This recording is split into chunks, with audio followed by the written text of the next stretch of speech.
Hello and welcome, Marvel Rivals fans. We are here and we are live at the HyperX Arena. I'm FBI Tugboat. Here with me for the first time together is Pidgey. Yes. Or should I call you Thanos? You know what? Either or. Two of those characters are really popular right now. Just saying, Very Squid Game and Marvel Rivals. Yep. So, you know what? I don't mind either one of those names. But how are you doing today? How's everything going? This is a whole new tournament for us. It's going to be crazy. It's going to be awesome. So how are you feeling right now? I feel crazy and I feel awesome. There we go. I feel crazy and I feel awesome. Let's get ready to get this one going here at the HyperX Arena, man. I'm very, very excited. Like you mentioned, this is kind of the first tournament of this game. Like, obviously, you know, we've seen some of Rivals, we've seen all kinds of other stuff, but this will be the first LAN at the HyperX Arena, at least, and the first LAN really in general, Pidgey. I'm not sure if I've seen a whole lot LAN-wise, otherwise, of what we're doing right now. I mean, that's just a testament in general for the HyperX Arena when you say, hey, there's not really many LANs going on in this whole entire setup in terms of being stream production or otherwise. We are the first to do it. And that's a consistent message across the board time and time again. And for us to do this Marvel Rivals tournament and have a pretty good showing for this game, it's actually really exciting to see that the community has come out and they're going to show up. And I'm excited to see what's about to be shown for today, because this whole format and this whole tournament is going to be kind of interesting because we're doing it a little bit silly willy goosey woosey. Yes, sir. So if you want to bring us through what we're supposed to expect, at least to start, with this tournament so far. Players looking to show up, show out, and cash in. Cash money on the line here. We got winner-take-all format, you know, because that's what we like here. That's what we like. $240 going down to the winning team, split evenly across 6 players, or maybe 5, right? We'll get into that, right? Because there is a single bot player. That's $40 a person. If you can't do math like me, we have to sit up here in the booth and figure it out. No, it was a little bit, you know what, math is not our strong suit. We're supposed to be talking, we're not supposed to be doing calculations. That's what the players are supposed to be doing down there to understand how much health they need to eliminate said players.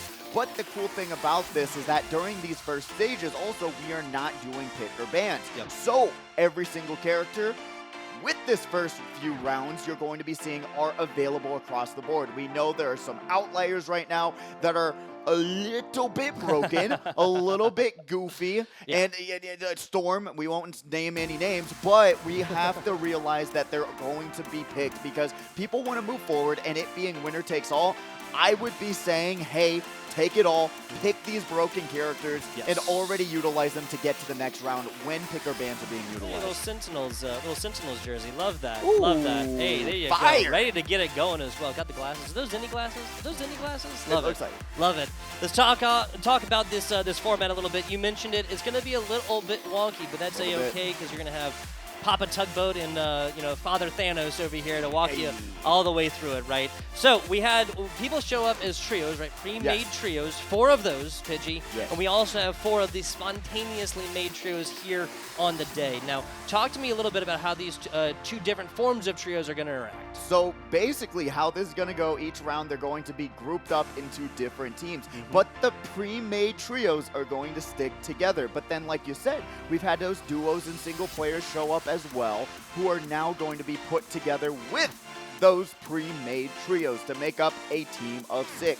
And now after each round, they're going to split up, go to another team, and then you'll go into the next round and see how you're going to do. In the top 50% of teams, half of teams will move forward to the next round. So you got to keep that win rate up with your own squad along with the people that you may not know. So you better build some camaraderie. You better have those communications on point, because if you don't, you are going to falter. You're going to start losing. And remember, you still got a few rounds. Everyone's going to be able to play each other.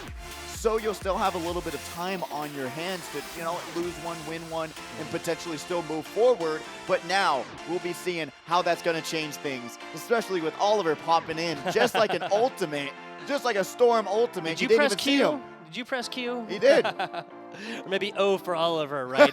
Now, yeah, I want to delve into that a little bit more. So it's going to change as well. The trios are going to change every single round. So 3 different rounds. Obviously, you'll be playing with a different set. If you're one of the pre-made trios, you'll be playing with a different one of the spontaneously made trios here on the day. And given that there's 4 of those, you'll have the opportunity to play with 3 of those. Now, the top teams will move on to immediate grand finals. We'll be moving from the best of 1 format to the best of 3 format, of course, for the grand finals here.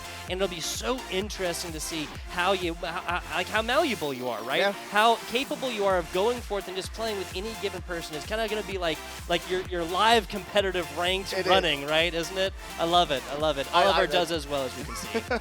I love it too. You know what? We used to have League of Legends tournaments here as well, where they kind of had a draft format. But I actually do believe this is more of saying, hey, we want to keep this as even as possible, cough, cough, and try and do something that's different, but also allows everyone to just come in with a pre-made trio so you won't get curb stomped, and also bring in new competitors and saying, hey, you know what? I know that we don't know each other. We'll introduce each other, and we're going to become friends so that we can win some money tonight. So I really do appreciate that whole thought process that went into creating this, because sometimes during the League of Legends tournaments, when you have those drafts, you're putting up the rankings, you're like, oh my goodness, I want to be with the Grandmaster so bad. But with a game like this, I feel like you have such a better chance with everything, like we were talking about in the pre-show, being so broken that as long as you're utilizing what the characters have, you're going to be able to be successful in these matches. You got to just communicate and plan those ultis out perfectly. And like we said, 12 seconds with some healing, you already know who that is. You're going to be in a good spot. Yes, coordination, communication, it is important in any relationship, including the ones here on the day that you'll be continuing to foster with if you're in a pre-made trio, right, with somebody that you've arguably, you know, logic would follow, played with in Marvel Rivals before, versus a spontaneous trios, and kind of how that will go all the way through, right? Logic would follow for me, at least. There'd be an IGL coming from the pre-made squads that's going to kind of take over and say, hey, we need to be here, we need to be backing up, we need to be attacking, hey, wait for your ultimate, pull your ultimate now, various things like that throughout the group stage. And then as it gets a little bit later, especially given that it's like, well, how exactly, like, which team do you go forth with the pre-made trio? We actually didn't really ask that, right? So if a team goes forth and, like, they punch their ticket to grands, which, like, spontaneously made trio do they go forth with? Is it one of the ones that they win with? Do they get to pick? We'll get there when we get there. We'll cross that bridge when we get there, and we'll give that troll their answers, right? Whenever we do get there. Let's go and hop into the maps as of right now, and just exactly where and the geographical location as far as where these teams will be playing. First will be Convoy, right? Convoy, all of these game formats, if you're familiar with the great game of Overwatch, pretty easily copy-pasted over, right? Yes, absolutely. They're not breaking the wheel when it comes to creating something new here, but when you have a game like this, you don't really need to, in a sense, where saying, hey, you know what, if the wheel spins, let's keep using it, and just try and change it up in terms of map design, seeing where those chokehold points are, and being able to make fun gameplay around how these maps are created. And I feel like as long as you're making good maps and you're making them having these cool sections where you're going up higher, having to check your flank points, stuff like that, that's all what makes these maps and makes these game modes even more fun to play every single time. 100%. So that's one of the things I'm really excited and looking forward to, and seeing how these players are going to adapt. And with communication being so key, like you have it online, but grinding through these ranks, I maybe hear 1 or 2 people in 10 games talk to me. But like you're saying, exactly, in this whole format now, playing for some cash, you're going to have a lot more people talking, communicating, and really taking the lead and saying, hey, let me just coach you through this and we'll win. Yeah, Pidgey, it's a lot easier to hit that mute button when somebody's 10,000 miles away. Oh, 1,000%. When you're next One to person here, starts telling me, switch off of Psylocke. I press mute. I'm sorry. I'm playing my game. Press the P button, press the mute button right there. That's not going to be a capability in here. Again, coordination going to be paramount here on the day. I mean, any squad-based shooter, you can say that about literally any game. We've been talking about Overwatch. You can say that about any game wherein you have to select a tank DPS beforehand, yada, yada, go for it, right? I'm not going to define the genre. Yeah, like, communication going to be paramount here. Counter-picking as well, because obviously Marvel Rivals has a little bit of a different format when it comes to retaining your ultimate charge, right? It does. Yes. Because you can go back, change up the ults, as well as being able to keep that ulti rank, and it'll keep at 50, right? But also what's really interesting is we see, thanks for watching the stream, kid. I appreciate you. Appreciate you. There you go. Hey, bump those viewer numbers up. Hey, I know those people on that stream. Oh, I know that who's mustachioed man. That's Love Logan it. Summit, Love it. probably. That's Oh, the guy with no. the nice mustache, right? Absolutely, absolutely. Got a fantastic mustache. Thank you. Shaved I off a tried. little bit off of it the past week. You guys were talking Yes, about, right? we had a little bit of a mustache competition. You definitely beat us out both. I wasn't even in the running. I was looking at mine, I look at yours, and I'm like, I understand what Logan was saying now. Thank you very much. The man's got some acting coming up. There's a reason for the season. There is. I'm doing a short film next month, so I had to grow out the beard. So me and Logan were like, I'm gonna shave off my mustache, and then we're gonna battle it out. Fortunately, he won the mustache. I won the beard competition, so it's still even 1-1. We're trying to find out how that tiebreaker is gonna go down. Gotcha. But it was still a lot of fun. You know what? Always got to shout out Logan, amazing caster as well. Always have fun. If you didn't know, we have Mario Kart tournaments on Saturdays that we commentate as well. That's a lot of fun. Mario Kart 8 Deluxe, we just had a new one being announced. So if you already want to, get involved in the competitive Mario Kart community as well on Saturday nights. But going in from there, talking about the competitive nature, we were talking about counter picks, right? Being able to utilize all the characters on the roster. There's 32 characters on this roster, and it is ridiculous on how most of them are actually, I would say about 90% of them are really good, that you can actually utilize and try and use to the best of your ability. Even Hella and Hawkeye, who have gone nerfed, still have their advantages. Still very strong, yes. To put forward in these matches, but you got to figure out how to counter these really strong characters that aren't going to get banned in this first round.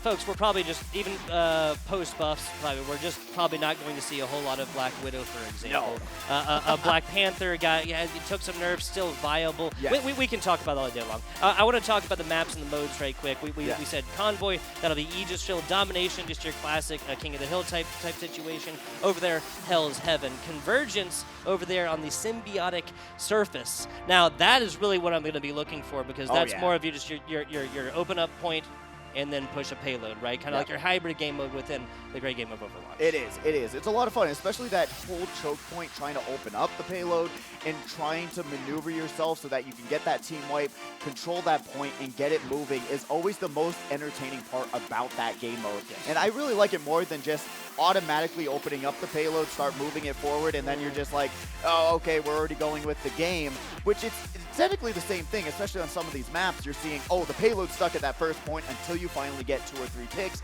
Then you're able to take space, go forward.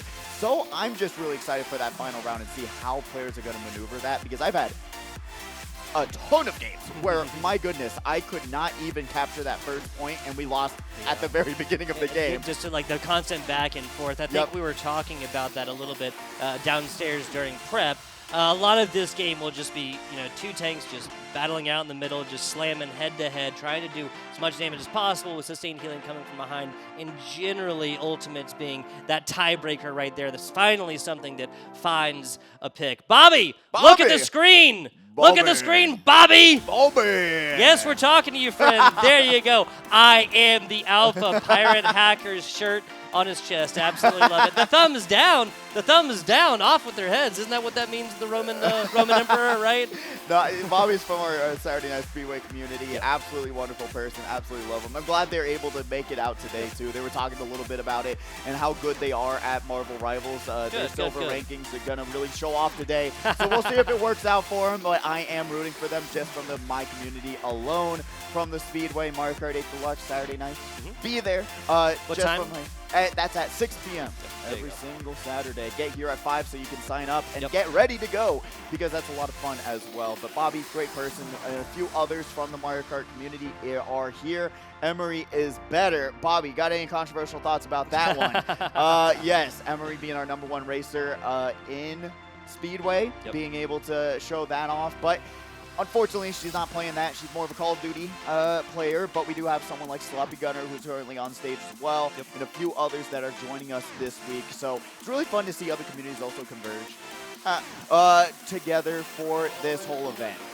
Yeah, Marvel Rivals, obviously, we've been talking how format-wise pretty similar to the great game of Overwatch, but it really is something that brings in people constantly from all different esports, all different types, all different genres of various competitive esports. Grand finals here will be the best of 3, right? Yes. We're going to give you guys a little bit more Marvel rivals, right? Convergence over there on the Symbiotic Surface, so we're going to be going from the 3rd round of Convergence Symbiotic Surface to the Grand Finals, where the first of the best of 3, again, Convergence Symbiotic Surface. Domination for Hell's Heaven, so kind of working backwards here. Convoy Yggdrasil, wherever we started, Pidgey, there we go. is where we will end. Full circle, maybe Yes. half a circle if Thanos does get involved in these games, but we'll see what happens and how these players really, the main factor of what makes this tournament really difficult is changing up your teams every single time. And like Oliver's pointing out right now, you're going to have a new 3 teammates every single game, which is just going to, it's going to be interesting to see how you're going to be able to integrate them. Yep. And maybe they say, I'm really good at DPS, but then you're really good on DPS in your own trio. Are you going to be willing to take the seat back and allow one of these new players on your team to take over that spot? That's the sacrificial lamb that I'm curious about, if these players are going to be able to do that and put the ego aside and let these players do what they do best. Yeah, like, how much can you swap your position, right? How much can your DPS go forth and tank? How much can your tanks go forth and heals? Which I feel like is a pretty standard transition, right? There's certain healers within this game certainly that can get a whole bunch of eliminations, right? And what we were talking about, exactly. Cloak and Dagger, sure. We're talking about how Mantis has her headshots right there. Still not 100% sure how they determine, like, are you engaged with? Because it's what, a 50% headshot multiplier to enemies you're not engaged with. Does that mean they did damage? Does that mean they're looking really, really hard at her? It just right? goes into her direction, she gets scared. Yeah, that's fair. right. Like, I think that's more accurate. Yeah, for sure, absolutely. Talk to me a little bit about these teams. We got it up on the tablet right here. Talk to me a little bit about some of the players that are actually taking the stage here on the day, Pidgey. So we have our trios that came together as 3 players, made a team up. We got Platoon, Gonzo Boys, oh my god, and we got a bot. So those 4 are going to be consistent throughout these 4 rounds, or 3 rounds. And then going forward, we've got the players who came in as duos or singles, and they got put together as a squad. These are going to be Keys, Jump, Sloppy Gunner, Drunk Civ, SXC. We got a bot 2. Raw, Coco, and Mino are all came together and made, well, not didn't come together, but duos and singles coming together to create a squad as well, and they're going to be shuffled in and out throughout these next rounds. So I'm just curious on how these teams are going to work out. I do like the communication and just the community building aspect of this, where you're going to be able to meet new people. You're not just locked into one squad, and then you're looking at the other teams and you're like, hey, back it up. They got the sleepers, right? Yeah. That's where my mind would be at. Exactly. They got the good players. I know they were absolutely sniping me 15 times a game. I think this is just going to keep it fresh, keep it moving, and allowing a lot of players to be able to show up and show off here today at the arena. So let's make some predictions here, right? Like, obviously, the less, like, showy, sexy performances come from healers, right? Yes.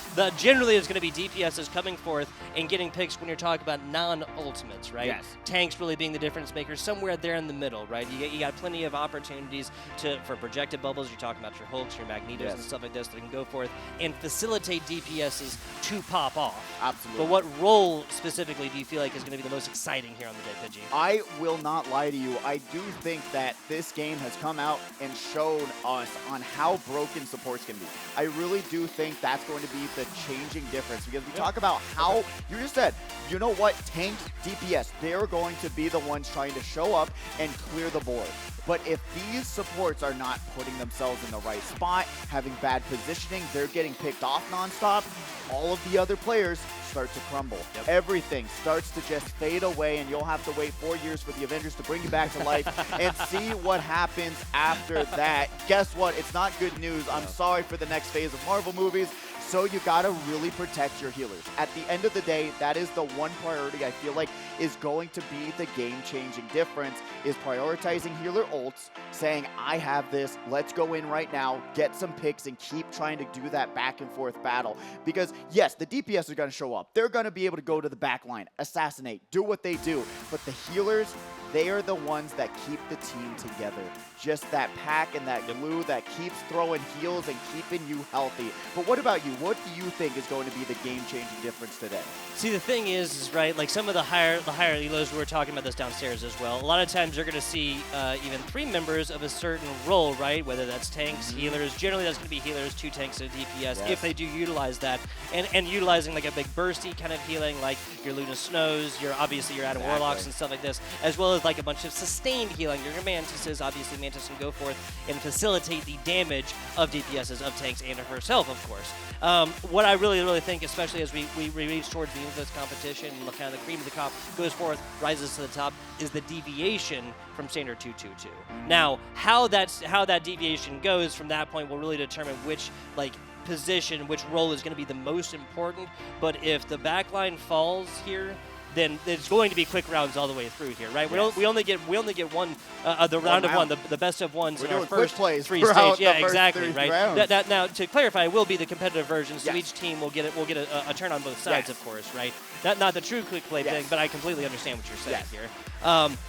So it's going to be based on supports all the way through the beginning rounds, and then that might change, or it might even become more important as we get another healer, and then maybe changes of other roles and whatnot. Talking about individual heroes, yes, you said Hela's gotten nerfed a little bit. Still very good against players who don't understand. Hey, just get away from the screaming woman in the sky, right? Just put something between yourself Talking and about the Scarlet screaming Witch woman. or Hela? Which one? Yeah, there you go, right? Hey, it's a pretty good. Honestly, Pidgey, when people start playing this game, I tell them, like, hey, especially if you played Overwatch, it'll help you out a whole lot when it comes to, obviously, ult tracking once you get farther into the game, but in general, just like avoiding. But if you hear a woman screaming, just get away from her, all right? Just head for the hills, find some cover or something. Getting it going here for the very beginning. Take a look at these compositions. This is all so much bigger than me. It's looking kind of interesting. We've got a little bit of a interesting comp right now with this. They'll be coming in 30 We've seconds. got a Stay Psylocke, strong. we've got a Scarlet Witch, and going down the line, we've got 3 DPS on this Strange, very first wow. game right now. We're in this together, and Tandy that's gonna be, Bowen. Get the stars out of your eyes and let us fight. Then we've got a Huh, Jeff the all Shark business. Puncher. The fate of many worlds is at stake. It is a mighty quest. Figure out what they want to start with, but Got fun, Iwayo. Magic The and battle Psylocke, starts in 5, very 4, excited to see if they're 3, 2, 1. So it's you need to stop that vehicle in its tracks.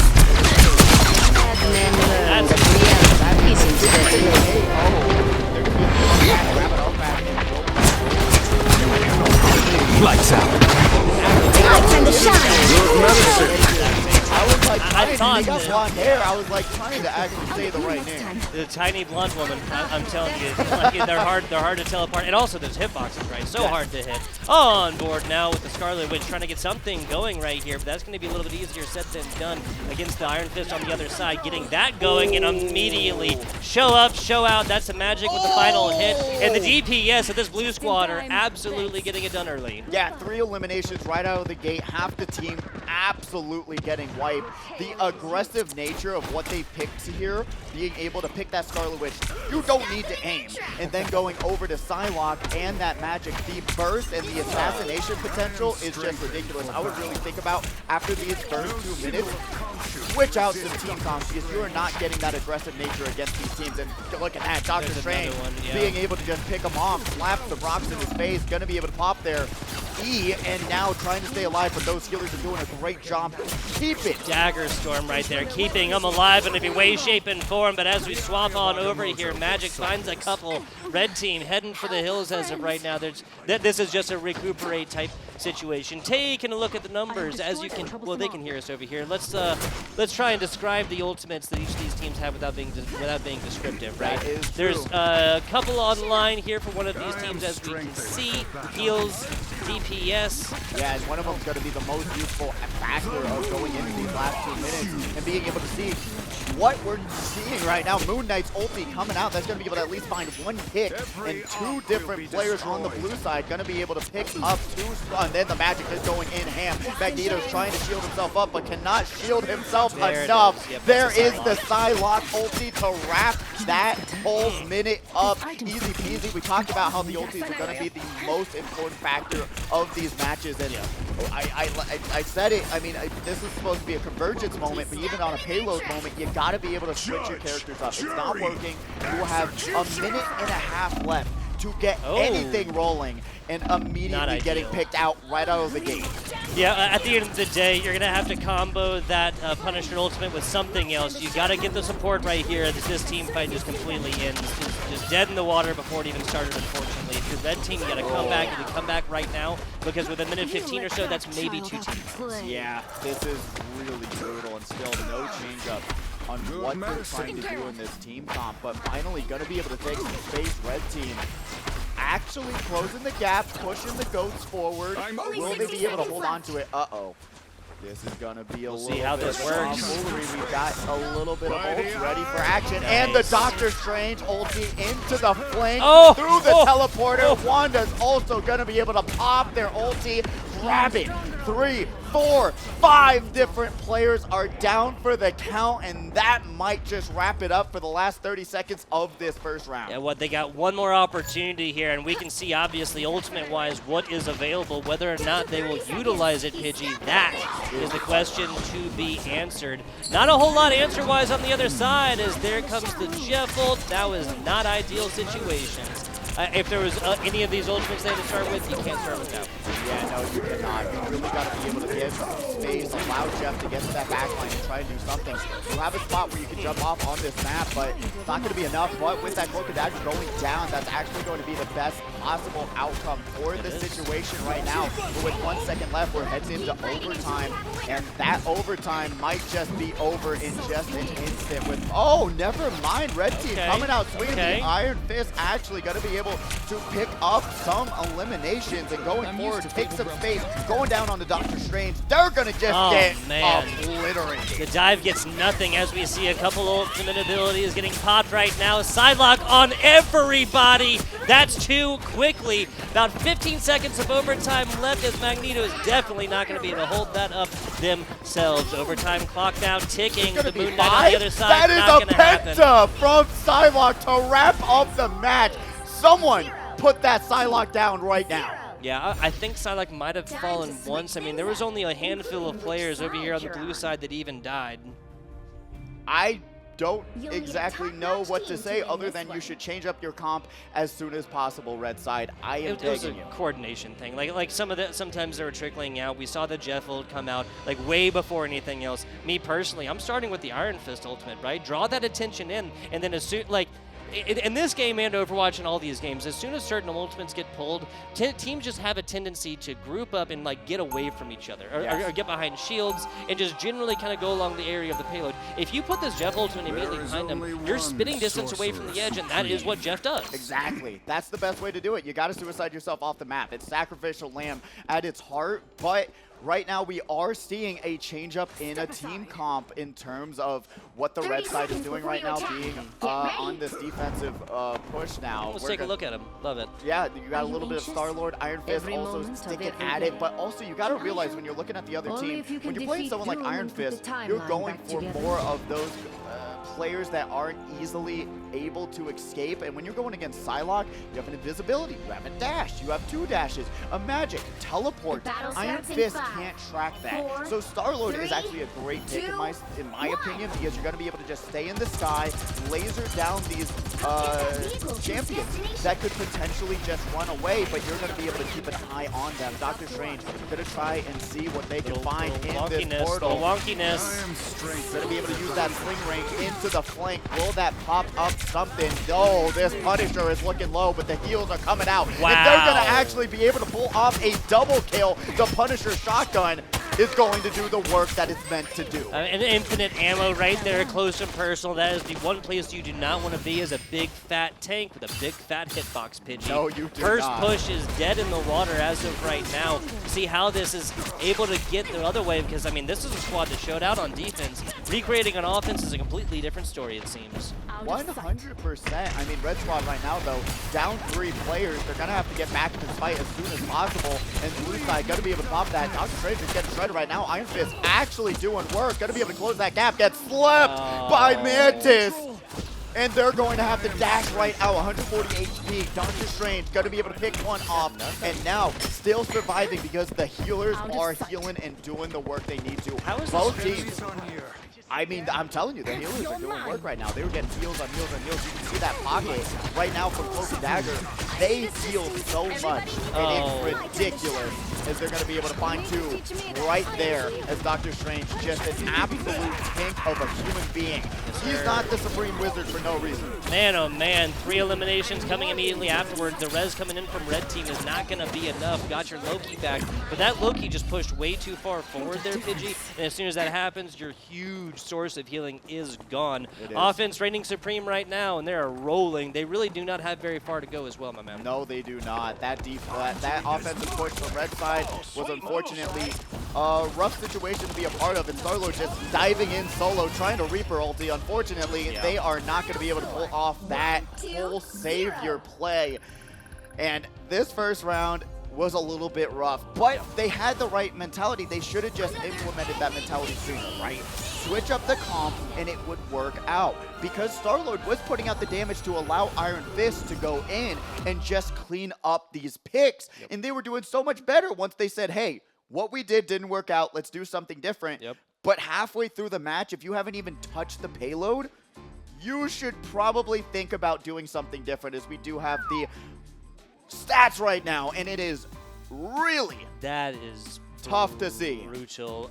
So we see a Mantis with more healing than the entire opposite squad. That was not even counting the damage that she facilitated, or the 5-in-1 KD ratio that she was able to amass. Obviously, assists coming in there as well, given that there is like damage and stuff. Let's go ahead and hop into the next one after. This was a game that, I mean, we really didn't see, but two ultimates even really had effect, right? They Hand of Khonshu kind of was most of the Psylocke was right. Anyway, moving on into this one, a little bit of a different story. It seems like red team is going to have their hands full as blue team just completely wipes right now.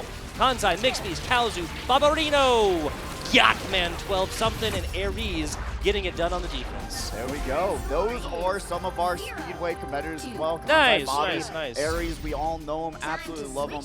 But being able to show up and show how this map is a little bit more difficult to get out of that starting spot. You don't have really many flank areas that you can get out of, and I feel like that's something they should think about, at least with this map in particular. Allow different ways to get out of this spawn, because when you're just trapped in front of a wall and a door, what more can you do rather than just run back, try to heal yourself up, and get into that back line? But then it's also up to you to say, what can I do to get out of this spawn? Who should I pick to help me get to that back line, get the pick on the healers, and start to clear out and take some space to allow these goats to go forward? Like, okay, so in general, right, this is a hero shooter, right? Different roles, DPS, healers, tanks, obviously what they're called vanguard strategists and duelists in this game. The idea is the same, right? There's generally 3 different types of general compositions you want to go with, right? You want to go with a pick comp that is generally going to engage from mid-range. This is, sure, it can be snipers, or it can just be all kinds of different stuns and damage on top. Hey, look at that! Look at that! Yeah, right, no, exactly. On you, actually. Gotta say, I'm a little bit. That might have just been for reconnaissance. We'll see if they actually go forth and play this. So pick comp gonna be one of them. There's gonna be a dive comp that generally involves a team moving from one place to the next on top of an opposite team and just overwhelming them with the elements of surprise. And then there's just going to be more of a death ball composition with a tank in front, with a shield that'll go forth and allow their team to progress slowly. How you change between those is going to be paramount. Let's hop into this one, Pidgey. Yes, we will. And we're already seeing red side getting picked off, as right now they're going to be able to move. That was it. They did not move the payload much at all on that very first round. And you got the 2 picks right out of the gate. We had Ares with the Winter Soldier, got the pick on the Psylocke, and then that just allowed them to push forward that payload as far as they needed to. Yeah, so folks, we might be looking at a relatively quick day if these defensive teams can't seem to come forth. And well, I guess you can't. I guess you can't say that they didn't do a good job, because they've been stopping them within, what, spitting distance of those spawn doors thus far. Taking a look at the numbers, Mason, what do they mean? They mean that you've seen an absolute slaughter happen, unfortunately, but still, like we said, there's going to be mix and matches with these team comps, so don't just count yourself out just yet. You have to figure out what went wrong, what you can do better, saying, hey, because I placed myself in this spot on this map, my positioning wasn't great, let me try something different in the next round. That's what makes this whole format so fun to watch, because we're going to be able to see some of these players who didn't win this first round get matched with people that they synergize a little bit better with and go forward from there. But like you're seeing right now with that 15 elimination Iron Man, that is some brutal work on that character. But that's what the great part about this game is. You see an Iron Man in the sky, pick a Hawkeye or Hela, start sniping them out. There's a lot of different characters that can go forth and do that, right? Exactly. There's going to be a tank role as well. That's the thing. A lot of times your Iron Fist can spend plenty of time up in the air, but mostly that's going to be your Storms. There you go. That's her name. It's gonna be your Storm. It's gonna be your Iron Man, right? I think somebody just clapped downstairs for me and let me know. Hey, you remember? Good job, Tugboat. Thank you, guys. My point is this: like, if you're playing one of these characters, you have to pay attention to tanks as well. But also, obviously, Pidgey just mentioned a couple of different heroes that can go forth and really ploy their advantage over aerial characters. But at the end of the day, a lot of these they're scaredy cats, right? They're glass cannons in the sky, right? You get a little bit of damage up there. They're gonna have to either tag for healing and call for it for their teammates, or they're just going to come back. Obviously, it's a little bit easier for Iron Man with his different kind of flight than just floating through the air than your Storms. The Storm's hitbox is relatively small. Regardless, you have to pay attention to the sky. And if you see, my advice to Red Team on this previous one, a little bit of a roll, right? A little bit one-sided. My advice is to find a character, whoever of the six can play it, right? That's the precision character. That is the hit scan character, then get these shots in from distance. And so this is the kind of character that's not going to be able to deploy their absolute just supreme domination. 15-0, dude. That's not sustainable. That's not sustainable for a round. Yeah, and especially what we saw in the very first round, especially with that first team, when you're going against characters that have this dive comp, that have the Psylocke, that have these characters, Magic, and otherwise Scarlet Witch, where they literally just get up in your face, you want to pick, like you said, these characters that are going to allow you to get out of that base, go somewhere else, reposition yourself, and put out the damage and pick them off. Because they only have 2 dashes, right? Yes, Magic exactly, and Psylocke, they only have 2 dashes. And if you're able to get away from those 2 dashes as fast as possible, allow your tank to do something there, and realize that, like you said before, there are tanks in the game that give you shields to help you get out and get into a spot to help you eliminate these other heroes. But with that, we are going to be back with the next rounds very momentarily. We will be back with some more Marvel Rivals tournament action here right after this. Hello and welcome back. The shaving is done. The snap is not quite here yet. FBI Tugboat, my man Pidgey or Thanos for the day.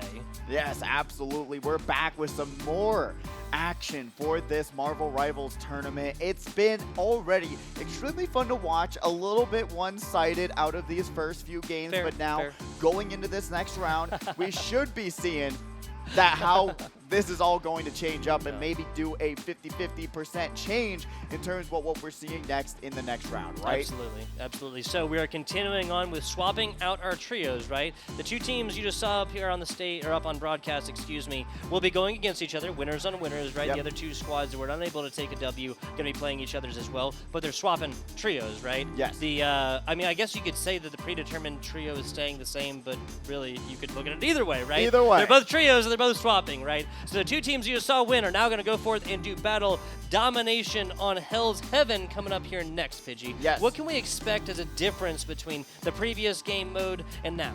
I think the difference between these 2 game modes is that we're going to see one team actually get out of the gate. You'll have about 100 meters to get to where you need to go in terms of domination and see how these players are going to be able to hold this whole choke point and kind of be the king of the hill per se. But we're already getting into this first match, and the team comps look at a little bit same but different when we got 2 Doctor Stranges on both sides. Yeah, how much do we want to talk about comms beforehand? Because I know we can be heard like above, right? Like that everybody true. On stage can. That is I'm not true. sure if we should be like into scripts or whatever, right? Phones on. Yeah. I mean, they have the fantastic HyperX headsets on, so they probably can't hear us, but like... But that is fair. That is fair. We don't want to give them too much info before the match starts, which is completely fine. But going down the line, we're going to be seeing a little bit, actually a huge change-up with some of these players still deciding on who they want to pick. And really... See, okay, there you go. That's the composition that actually I was talking about, right? We talk so much about dive characters. These 2 right here, right, we'll say a shield character and an AoE tank, or shield tank and an AoE tank. Is that a good? There you go. Yeah, there you go. This That's is fine. exactly how you dominate against that, right? Make the area that they're trying to dive into like uninhabitable. That is what Spider-Girl does best. We can say it now. They're already going, yeah. We were waiting for the reveal, and we're already into this fight with that Doctor Strange portal from the blue side. Gonna be able to teleport them in and put them already in this chokehold. We've got the Winter Soldier trying to put out damage, but Namor is able to pick off Scarlet Witch on the first elimination of this round. Winter Soldier looking a little bit low, so is everyone on the blue side. Namor getting stunned out, but Winter Soldier's gonna be able to go down, go off the side, and there's a Magic doing some card tricks on the Winter Soldier. We're already seeing this be so much more competitive. Both teams losing a player right out of the gate, trying to get that control of that point. And it's a DPS as well, Pidgey, so the sustainability from either team goes up immediately once that amount of DPS does go. That's a very early ultimate. No, it wasn't. Excuse me, I missed that. That's me 2 now down for the Red Squad. Now 3 here. The Scarlet Witch here for the Red Squad, fighting a little bit, but now it's a get out of dodge type situation. Rest and recuperate here for your Red Squad. Blue Squad already grabbing that point. They're going to be able to control that for the time being, as Red Squad going to have to wait, get recuperated, and that's a big factor of what this game mode is, and in every game mode per se, but you're not going to be able to go in and get any picks if you're not already having your 6 players ready to go and trying to have something get built here, because we're already seeing Red Side having some of these ultis ready and potentially going to be utilized, as we see. Petty Parker is going to go down in the health bars, but so is Doctor Strange. He's going to have to back up, get some heals, and see how they're going to be able to close this gap, as now all of these heals and shields are coming out, and they're going to be able to put their teammates on full blast. But there is the Psylocke ulti coming out, 150 damage per piece, and that is going to be a blue team wipe, as Doctor Strange is going to go down ace. Coming out for red team, and they're going to be able to control the point for the time being. There you go. All shall fall before the Psylocke, and a little bit more of an even-handed match we have on our hands already, Pidgey. Absolutely love this. So let's break down this previous team fight, right? The DPS gets absolutely waxed from the blue squad here, and then it's just the tanks kind of left to pick up the pieces, really, and healers scrambling, especially given they have so much like HPS, so much healing per second over here for the blue squad. Wouldn't be surprised if we see a change to something with a bit more bursty. Here comes this Luna Snow ultimate. Yeah, but Doctor Strange was able to hit that elimination right before that Luna Snow ult was able to come out. We've got the Magic now on the screen, going to be able to teleport into their back line. The Doctor Strange ulti, and down goes the blue team. There's 5 players gone. Wipe, as Penny Parker is the only one left trying to itsy-bitsy spider crawl away from the chaos that just ensued. Well, here's the thing, though, right? You have this web, the web that goes forth and stuns, right? Her projected web. You have to hold on to this, because you at this point, obviously higher level elos, right? These are players that have played this game a solid bit, probably have a little bit of experience on other hero shooters. You have to ult track at this point. You have got to pay attention about how much ultimate your opponents can be reasonably expected to have, right, Pidgey? 1000%, because if you're not tracking, saying, hey, this person just used their ulti, they're going to be down for a minute, you're going to be caught off guard, just like blue side was. When Doctor Strange went in, stunned 3 people with their ulti, and it was basically a rapid Magic damage, just ridiculous right now, trying to get that auto cancel in, and they grab that elimination onto Penny Parker. Once again, Scarlet Witch going down on the side of red, and now going forward, we're trying to see how this Psylocke ulti will change up the game. Triple elimination from Magic, make it 4. Nicely done. There's the Luna Snow ultimate on board yet again to make sure that this should be more of an easier take. There's the Namor ult in the middle, finds nothing. So this is a couple ultimates pitched in here. And the reason why this was a mistake, Pidgey, is of course because these ultimates travel from round to round. This could have been an explosive round number 2 start for them, and now they're just not going to have anywhere near as much in the tank. And we're going to be able to see this overtime being wrapped up, and that's a textbook definition on how you're going to be able to lose the site at first, blue side grabbing it, and then red side saying, hey, we're just going to be able to regroup, go back in, Strange portal into that fight, and then allow Psylocke to do what Psylocke does best. Dive the back lane. They didn't have ultis up, and they were able to swipe it out. Swiper, yes, swipey for red team grabbing that first point. Now, will we see the utilization of kind of the trickier teams, right? Both teams had the Doctor Strange. I feel like we can talk about it a little bit. Because now, like, the element of surprise is kind of gone, right? And especially if you're one of these squads that dropped a whole lot of ultimates in the fight to try and maintain that Pidgey, you do not want to throw right into there knowing that this other squad is probably going to have a little bit more charge than you. 10 seconds to go right here. We do see a little bit of switches. Don't want to be specific about it, right? No, but we do see a little bit of a switch. Yes, we do. And I hope that's actually actually what I'm seeing right now is really smart. Never mind. Going back to it. I thought they were going to do what they were going to do previously, but figuring out how you're going to be able to eliminate this dive comp, because this is the same comp what we saw from the first round, right? From the very first time before the break. Yeah. You got the Psylocke, you got the Scarlet Witch, you've got the magic that just dives that backline, and you don't know how to manage it. But with these tankier DPSs, you've got Black Panther, Moon Knight for the range, and trying to do anything to stop this onslaught, but Magic's just going to dive in, and like you said, don't even understand what that mentality was. What brain power were you using? Especially given they spent so much time on top, I'm not sure if they were trying to give them sound cues, make them think something was coming that never would ultimately land. I'm not 100% sure, but once you remove that amount of DPS, especially on a diving DPS, and get back to your team, all shall fall pretty much quickly thereafter. Blue takes the first. They'll be stacking on 20% before Red can even really go forth and mount a solid comeback at this. And remember, with all of these maps, with this domination, once you hit that 50% mark, it actually changes the map. So you have to think about that. Once we get closer and closer to that 50% mark, you're going to be closed off from many different flanking routes. But currently, we are seeing Red Side trying to just get into anywhere. But my gosh, where did they go? Kanai Joe getting bursted down. They just cannot compete with this damage right now. No. The Psylocke gonna have to dive back and get some heals from Luna Snow. You hang out here, don't go all the way. Okay. Now, this is just the trickle factor, right? This ultimate might be a defining factor, but I think they probably know a Magneto down. That is a fantastic pick as the Cloak and Dagger tries to get out from the other side. A stun coming in as we swap on along. Scarlet Witch on board right now, super low. Cloak and Dagger just trying to get out of the thick of things, and that's going to be a lot easier said than done, Pidgey. Black Panther also grabbing that elimination onto Scarlet Witch. That is what we're talking about, eliminating these burst competitors and trying to find what they can, but Blue Side finding what they cannot is a clean elimination sweep. Ace nothing. Blue Side going to lose control of this point and now has to work back at it, but with 76% on this control, we'll see if they're going to be able to do anything to bring this back. And right now, they do have a lot utilized. Yeah, so not going to say it specifically. There's one player on the blue team that has had their ultimate throughout the entire previous fight. They're the only person with ultimate going into it. And now you're talking about dead time. Finally comes out. This is what I was talking about. The Penny Parker ultimate on a point as of right now. Hand of Khonshu finding a lot in the back as Black Panther finds themselves a pick. Only loss so far. One player down for blue. This should be a swap. They're not getting on top. They have mines there. This is the time to get involved. This Doctor Strange will fall, and blue takes back control. Yeah, that 5-person elimination. And the Psylocke, though, going to clean up work. That Black Panther didn't even see it coming. And oh no! Talking about not seeing it coming. Destructible environment, man. That's how it'll bite you, Pidgey. It really will, and you never see it coming. Like, actually, when you have just a little bit of a crack from that destructible environment, and then you have 2 HP, and you're like, how did it all go wrong? And really, Blue Side seems like they're going to be able to just keep control for the time being.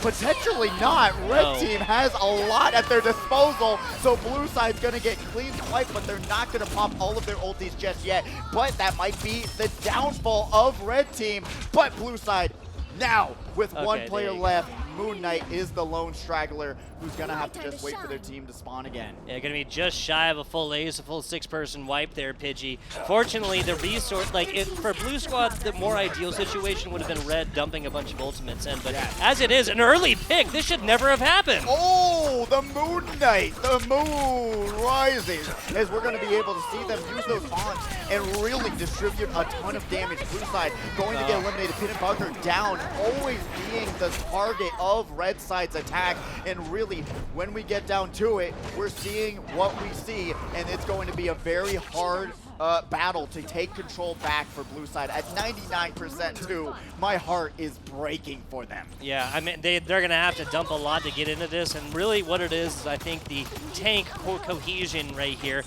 Frequently, if you're going to send one tank diving in, as Penny Parker has been doing so far, you got to have that projected barrier on cooldown, the Iron Bulwark here, but this is some wonky back play! Fantastic stuff. We didn't want to give it away too quickly. Very exciting on that one, though, as that's going to go back the other way, 99 to 99, Pidgey. Oh, it might be it. Blue side might be able to control it. They do. They're going to be able to go in this overtime. Nice. Magic is looking low. They're going to have to pull every card trick under the book to try and survive, and they're not going to be able to. Blue side, 99 to 99%. They're going to be able to control this no matter what. Don't count out Moon Knight for bringing us back into this game. Gotta watch your flanks here, people. That's as clean as it gets. The Black Panther was providing so much value when you're talking about non-ultimate utilization, Pidgey. That is exactly what the Doctor ordered. The Moon Knight right here, gotta say, obviously we only see player 6, don't know their name. They just won that round for blue in every way, shape, and form at the most crucial of times. Yes, they did. That ulti is just so brutal. It does so much damage. By the time you hear his voice line end, you're already eliminated, but that also comes down to communication. Anyone could have been scouting out and trying to find where Moon Knight is, but unfortunately, Moon Knight, and fortunately for blue side, they were able to find that flank, grab 2 picks, and control that round. And with 10 seconds to go into this next round, this will determine who is what, where, and why, and see which team will be able to pull this one off. You forgot about how. That is true. I don't know how they're going to do it. I'm going to be real with you, because this has just been so back and forth. It really has been. This is the kind of competition I was really looking forward to coming here and seeing, right? Yes. Just call it like it is. The first round was a little bit more one-sided. These two teams went forth and really ployed their domination over the rest. Fantastic job. Now paying attention to the Spider Nest here first. That's going to be a long cooldown for the Spider Girl player. Here it comes. Here's a Psylocke. There's 2 players inside, and a fantastic job counter-ulting to give you nothing for the Psylocke ultimate. And now Scarlet Witch trying to be that competitor in the sky, trying to put out any sort of damage, but currently red side looking extremely low. Their health bars are just getting decreased. Where are the healers doing? Help your tank! There you go. That's what I've been saying this entire round, that these tanks have been struggling. They've been getting eliminated, but Great burst. That's what Great we're talking burst. about. Doctor Strange getting that heal from 3rd health, being able to push forward, take that space, and just do damage. And we're already seeing that control happen right now. Orange is up 12%. Veil of Darkness right there. It's such an underutilized ability here from a lot of your Cloak and Daggers. Like, generally, your most ideal Cloak and Dagger play is going to be swapping to Cloak, excuse me, putting out the Veil of Darkness right there, 50% increased damage on everybody for like 2.5 seconds or 2 seconds or something like that, swapping immediately back. Cloak and Dagger is not the hero that needs to be taking final picks. They need to be adding and facilitating those picks. Getting involved as of right now, Magneto, a man after my own heart. Here comes the hand of Khonshu, and it lands again. Oh my God! That's 5 for 2 on Hand of Khonshu's from this Moon Knight player. That is ridiculous, being able to grab 3 picks on the red side, but now the Psylocke trying to find this flank, but they're going to be able to survive for 1 more second. We'll see how much longer. Just jump off. Just jump away, find a health pack, do something, but the heals are going to be able to come out safe for the last second. Thankfully, they're able to survive, and Psylocke's ulti just charges so fast, so I really want them to survive for as long as possible, get in there, and try and see what they can do once that ulti comes up, because this is still a neck-and-neck race. 41%, blue side's 25%, but Psylocke right now is just getting zoned out. Yeah, these Onks right here are absolutely making it sure that she can't comfortably take this ever. Obviously, the immediate hits, no aiming necessary, right, from Moon Knight's Onk. Now, we'll see how Namor and the rest are able to get this one going. That's a fat one early. Here comes the Squirrel Brigade up to the moon and back. That's another Moon Knight ultimate down bottom, and not quite as much value, but what it was is this forced these squirrels to take their targets, and while everybody pays attention to the Hand of Khonshu, the squirrels roam down bottom, blue on top. They did, and so did all of blue side's ultis. They had to dump everything to take and could keep control of the point for the time being. Red side has to make something happen, and it could potentially be their time to shine. Squirrel Girl was the game-changing difference so far, but the game is going to change as they're going to get straight eliminated. That Magic is going to be able to close that gap and not allow those acorns to hit any which way. You're going to be seeing Sandy Cheeks get a little bit angry about that, but Psylocke ulti coming out, going to be able to dash right in, takes out Cloak and Dagger. Magneto trying to protect the backline, but they're not going to get there in time. Luna Snow ulti, take it Sing down it with blue us. side. I love it. Loud nerf to her recently, right? You can't quite spam the switches between damage and healing anymore. But yeah, a great quality of life. I wouldn't even hardly call it a nerf at this point. On board with this squad as they're just trying to get inside here. Stuns coming out from the Psylocke. Now going to the AoE. Go ahead. To go down and try and reposition themselves for this next section, because now with red side taking control, you still have a little bit of time to charge up those ults, but Moon Knight going to get absolutely swept there, and Squirrel Girl going to have another ulti ready, throws down the acorn, tries to trap him with that CC. Unfortunately, not going to be able to find anyone just yet. Throws it down, and they're looking low. Yeah, they only have one healer here, so coming back and just beating Pete for a couple of seconds might be the move. 87-88, they don't have a whole lot of time to work with here, Pidgey. Taking a look at ultimates, we see what's on board, and really this is going to be a tough task and a Herculean ask to come forth here and really break this early. Oh, no. The Magic all over the Squirrel Girl, nothing doing right there as blue players fall all over point. All up in your backline as the Moon Knight still able to find one here. A little bit of back and forth and a pinstripe kill feed. Scarlet Knight from the skies as of right now, back to the backline, and I gotta say, this blue team's gotta do a better job of respecting the backline. They really do. This Magic has teleported in and found the opportunities time and time and time and time again, and that's going to allow Red Team to take that 2-1 victory. Beautiful work from that team to be able to keep their DPS safe and really give the respect to that Magic to say, hey, go ahead, do what you do best, take out the Squirrel Girl, she won't be able to take you down, and give us the time we need to win this match.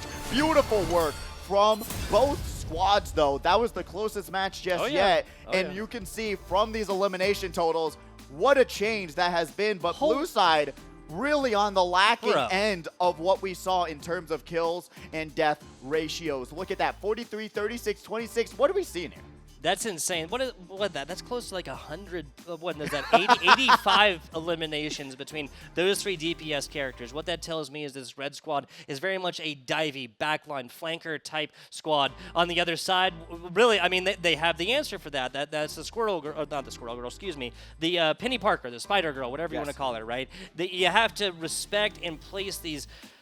You know, the Spider Mine nests like a little bit better right here. On paper, this is the classic like counter right here, but again, it was just tanks trying to get a little bit too aggressive and not coming back, respecting and peeling for their backlines. Yeah, and it's unfortunate. You saw the Magneto lagging behind a lot, not able to protect who they needed to, and just leaving that DPS vulnerable. And really, when you're playing Squirrel Girl, you're not thinking that they're going to get picked off. They're already playing very far back with how much damage they can just put out by just launching those acorns every which way, and it's going to find a pick somehow, some way. But unfortunately, they were going against a Magic that can close that gap and just one-shot you in an instant. But we are already going into the next match and seeing what's going down right now. The Missionary's going to be able to unlock in 5 seconds. Huge change-up in comps from what we just saw. Huge change-up. There's not a single tank on the board right now that is the same as our previous. How interesting, how interesting. Couple new healers as well. We see Adam Warlock appear for the first time in this competition here for the game day featuring Marvel Rivals. Big shout out Allied Esports. Rez coming in here for the Adam Warlock, and they should probably, they shouldn't even Rez that. Don't even try to put that down, right? No, don't even. Just hold on to it for the time being. Get into the next match. Okay. Get into the next spawn and try your best to think about what went wrong in terms of positioning and otherwise, but Loki got to be able to put out those heals. Storm getting picked off by Moon Knight. Moon Knight being a very favorable pick. Both teams have one. That's really been the crunch of what we've seen in these team competitions. But Captain America is not going to be able to let him go unscathed. He's going to be able to bring America down and rain wrath onto that Moon Knight. Thor, though, trying to take down the Hulk. We've already seen this go down in the first Avengers movie. Will we be seeing a whole rematch? They're currently just smacking each other, but right now we are going to be finding Moon Knight still putting putting out that AoE damage. Doggle my foggle falls right there. I think we have a finalist for best name of the day here, Pidgey. But anyway, this is going to be this team on top. Red squad coming forth, deploying their advantage. Going to be flirting with probably 65 or 70 before Blue is really able to get every member up here, especially if they lose another one. And there's the main healer down in the form of the Jeff player. Yeah, I don't see a way in which Blue side is going to be able to take down what Red's defense has been able to put up right now, because we have that Storm ulti coming out, and you know that backline's about to get wiped. 1 KO coming right out there, and now going to be able to go back to back, being able to grab 2. That Loki's going to help that one. Hulk just progressing forward, but Blue side is going to find themselves without an absolute way to take down anyone on the red team. Yeah, once the Moon Knight dropped here for Blue Squad, because this is what they're doing, what we were talking about, right? Triple healer, double tank, and then one DPS that can sustain by themselves and get damage onto multiple other opponents. Taking a look on the other side, there's a little bit more of a standard play, right? Your standard 2-2-2. Wait, hold on. Needed that, thanks. Yeah, your standard 2-2-2, excuse me. Moon Knight and, of course, the Storm right here. So Moon Knight really the only player that we saw in our previous match on into this one outside of the Cloak and Dagger over here on the red side.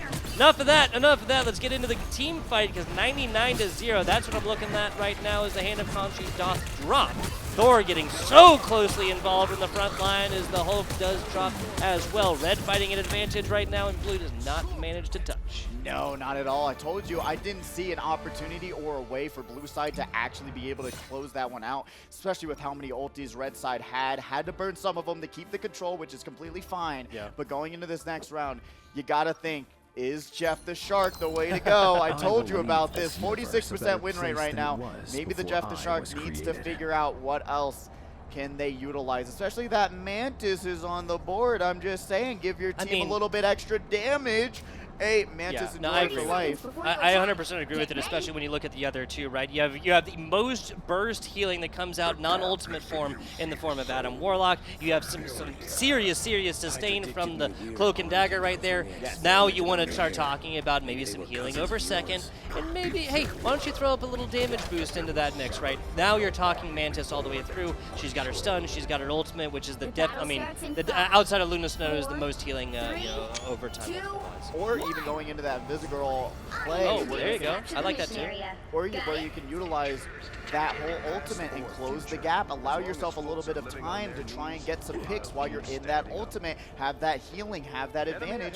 But right now, we do see it coming out on the side of red side here. And currently, we see Loki trying to put out any sort of damage. You know that's what they do best. They don't like pressing shield. They like pressing left click. Rocket Raccoon also great healing pick as well. One of the best. Actually, one of the fun facts is that one competitor got all the way up to Grandmaster without getting a single elimination. Only heals on Rocket Raccoon. Crazy stuff, crazy stuff. I mean, the sustainability of that character is absolutely crazy. You throw the fact that they can go for it, they get a res, but that's not really going to matter when Red just goes on an absolute tear, finding 4 with a single ultimate. Is that what I saw? Yeah. 4 people with a single ultimate. There's a res. Oh, there we go. A little bit of a change up. Going to be able to burn. That's actually and such Storm a great gets counter. it again, dude. Oh my God. Drunken Korean with a hand from the sky, a Storm, and this Moon Knight are going absolutely crazy. Unfortunately, yeah, that's going to be, what, 3 used over here on the single push is Venom just trying to find a way in edgewise. Yeah, and they're not going to be able to find that at all. Trying to get out with their lives on life support. We currently have Storm pushing forward, trying to take that space, trying to push him back and put out any sort of damage. Punisher going to be able to put down the turret, but will Bastion do enough? No, they will not. That is not what you want to see right when you put down something. But we're going to be seeing Storm getting absolutely murked by that Moon Knight. Great work on the side of Blue side to try and at least stop that aggressive nature of that Storm. But Iron Man has a little bit of a suit malfunction, running right into a wall, but they're able to at least get out with their life. Running out of fuel. No, the Raw Vision, yeah, got taken down right there, swapping on along the blue team. They're going to be fighting without one of their DPS. We did see a change right here, only 1 tank on the board as of right now. So that's 3 healers, 2 DPS, and a single tank, Pidgey. Yeah, and it's hard to say, because really when you have trouble trying to grab the point, you should try your best to keep on switching up the comps, trying to figure out something that's going to work out for you, because right now, Moon Knight's the only one really grabbing these picks, grabbing these eliminations. Thor going to be able to take down Venom as well. Red side is just absolutely not letting up off the gas pedal. They're putting out the damage, and they're going to probably be able to take this 2-0 victory against the blue team, as Storm going to be able to come down one more time, put out damage, but Captain America's there to confirm those 2 eliminations, and now we're going to be seeing Storm going to be able to just back off and confirm the 2-0 victory for blue team. And we can see it right there. It's safe to say that Storm was not the only person glowing with ultimate. 4 other players alive that had ultimate right there, even if they were able to take one down. I think the writing was on the wall a little bit there, Pidgey. It was. So one competitive match, one one where a team put up a fantastic effort, but unfortunately was unable to come up with any percentage points on either of the King of the Hill points. Let's take it to the numbers. That's what I'm saying. My God, 4 different players on the red squad did not die. Exactly, but that's what I'm saying. When we saw the Punisher putting on the turret and then got immediately wiped, maybe that's the time to switch off a Punisher and try something new there, especially when you have someone like Storm. There is what hit scan are we seeing on the side of the blue side, really? Did we see a hit scan No, right here? no, Looking nowhere. at blue, they're really...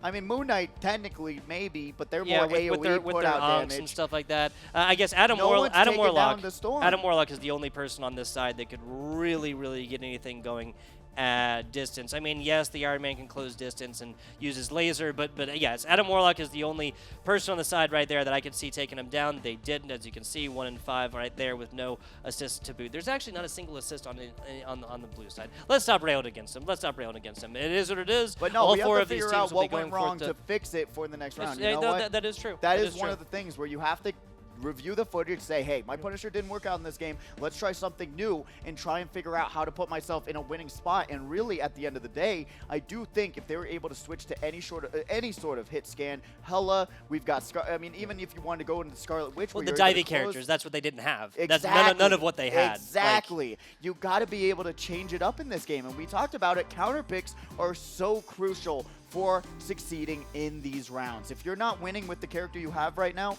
go and switch it up and try and figure out what's actually going to work for your team. Don't be scared about it. These characters, they've got some big hitboxes. Yeah, they really do. And it's the coordination, the cohesion. I mean, the perfect example is what you literally just said. The Punisher goes in a turret form, was there for a second? Yes. 3/4 of a second, something like that. That's the kind of coordination that we're going to see in the rest of this competition. Short break, folks. We'll be right back with you in just a couple minutes. Hello and welcome back. Game day featuring Marvel Rivals here at the HyperX Arena doth continue. FBI Tugboat and Pidgey or Father Thanos, Yeah, right? whichever one. But what have you thought about these first few rounds, what we've seen so far, right? We've seen some curb stomps, we've seen some not curb stomps, we've seen Jeff getting curb stomped. Yes. What is going on in your brain right now and what we're seeing right now? Happy about the Jeff stomps, I gotta say. 150 healing, normal, the highest healing per second within the game. Non-ultimate status, of course, there with the Jeff. So happy about that. Also very happy that it seems like the diving DPS, right? Your flankers have gone forth and reigned supreme. You're talking about Moon Knights, you're talking about Magics, you're talking about Scarlet Witches, even some domination from the sky as well. Kind of a different form of flanking, I guess. Aerial flanking, yeah, we'll go with it, right, Pidgey? 1000%. With the Storm being able to just go into that back line, we saw them. You press ulti, you go in, you're invincible, practically invincible, and you're just absolutely clearing house. So being able to counter those, I actually learned something during the break. A little bit of a fun fact. If you guys are struggling against Psylocke, you can pick Invisigirl. Yes, And for what reason, why, and how is because when Psylocke ultis, if you go invisible as Invisigirl, you will not be targeted by Psylocke's ulti. So you're going to be able to survive a little bit easier. So if you're struggling against a Psylocke, think about switching to Invisigirl and trying to find out how you're going to be able to keep on healing your team, keeping them healthy, and keep the push happening. But going into the next round, what are we going to right now? I would really like to see a lot more invisible woman, not a girl. That's Mrs. Mrs. Weed. They're Pidgey to you, sir. Invisible woman. Yes, convergence on your symbiotic surface. What this will be is your hybrid mode within Overwatch. What that means to everybody else who's not familiar with those two games, what that means is the attacking team will open up the point initially, right? They'll have to fight over it, open up that initial point, and then move the payload, right? Yes. Yep. And it's a really fun map. It's got a lot of flanking potential. This huge Coliseum type start has so much play potential as well, being especially on the side of the defense that starts us out right now, because when they have to push into you, you can see the distance they have to go. So there's multiple opportunities for some early picks to happen here, and we'll see if they do happen. In the side of red team, we've seen them already time and time again. This is another mix and match team comp, so we've got the best and the worst, the best and the worst once again going after each other, trying to keep their win rate high and keep it going. Absolutely. So a fantastic job of kind of balancing actively on the day here from my HyperX Arena staff, right? It is not an easy endeavor. It is one they have decided to undertake and continue on with the swap-ins. I think they're doing a fantastic job thus far.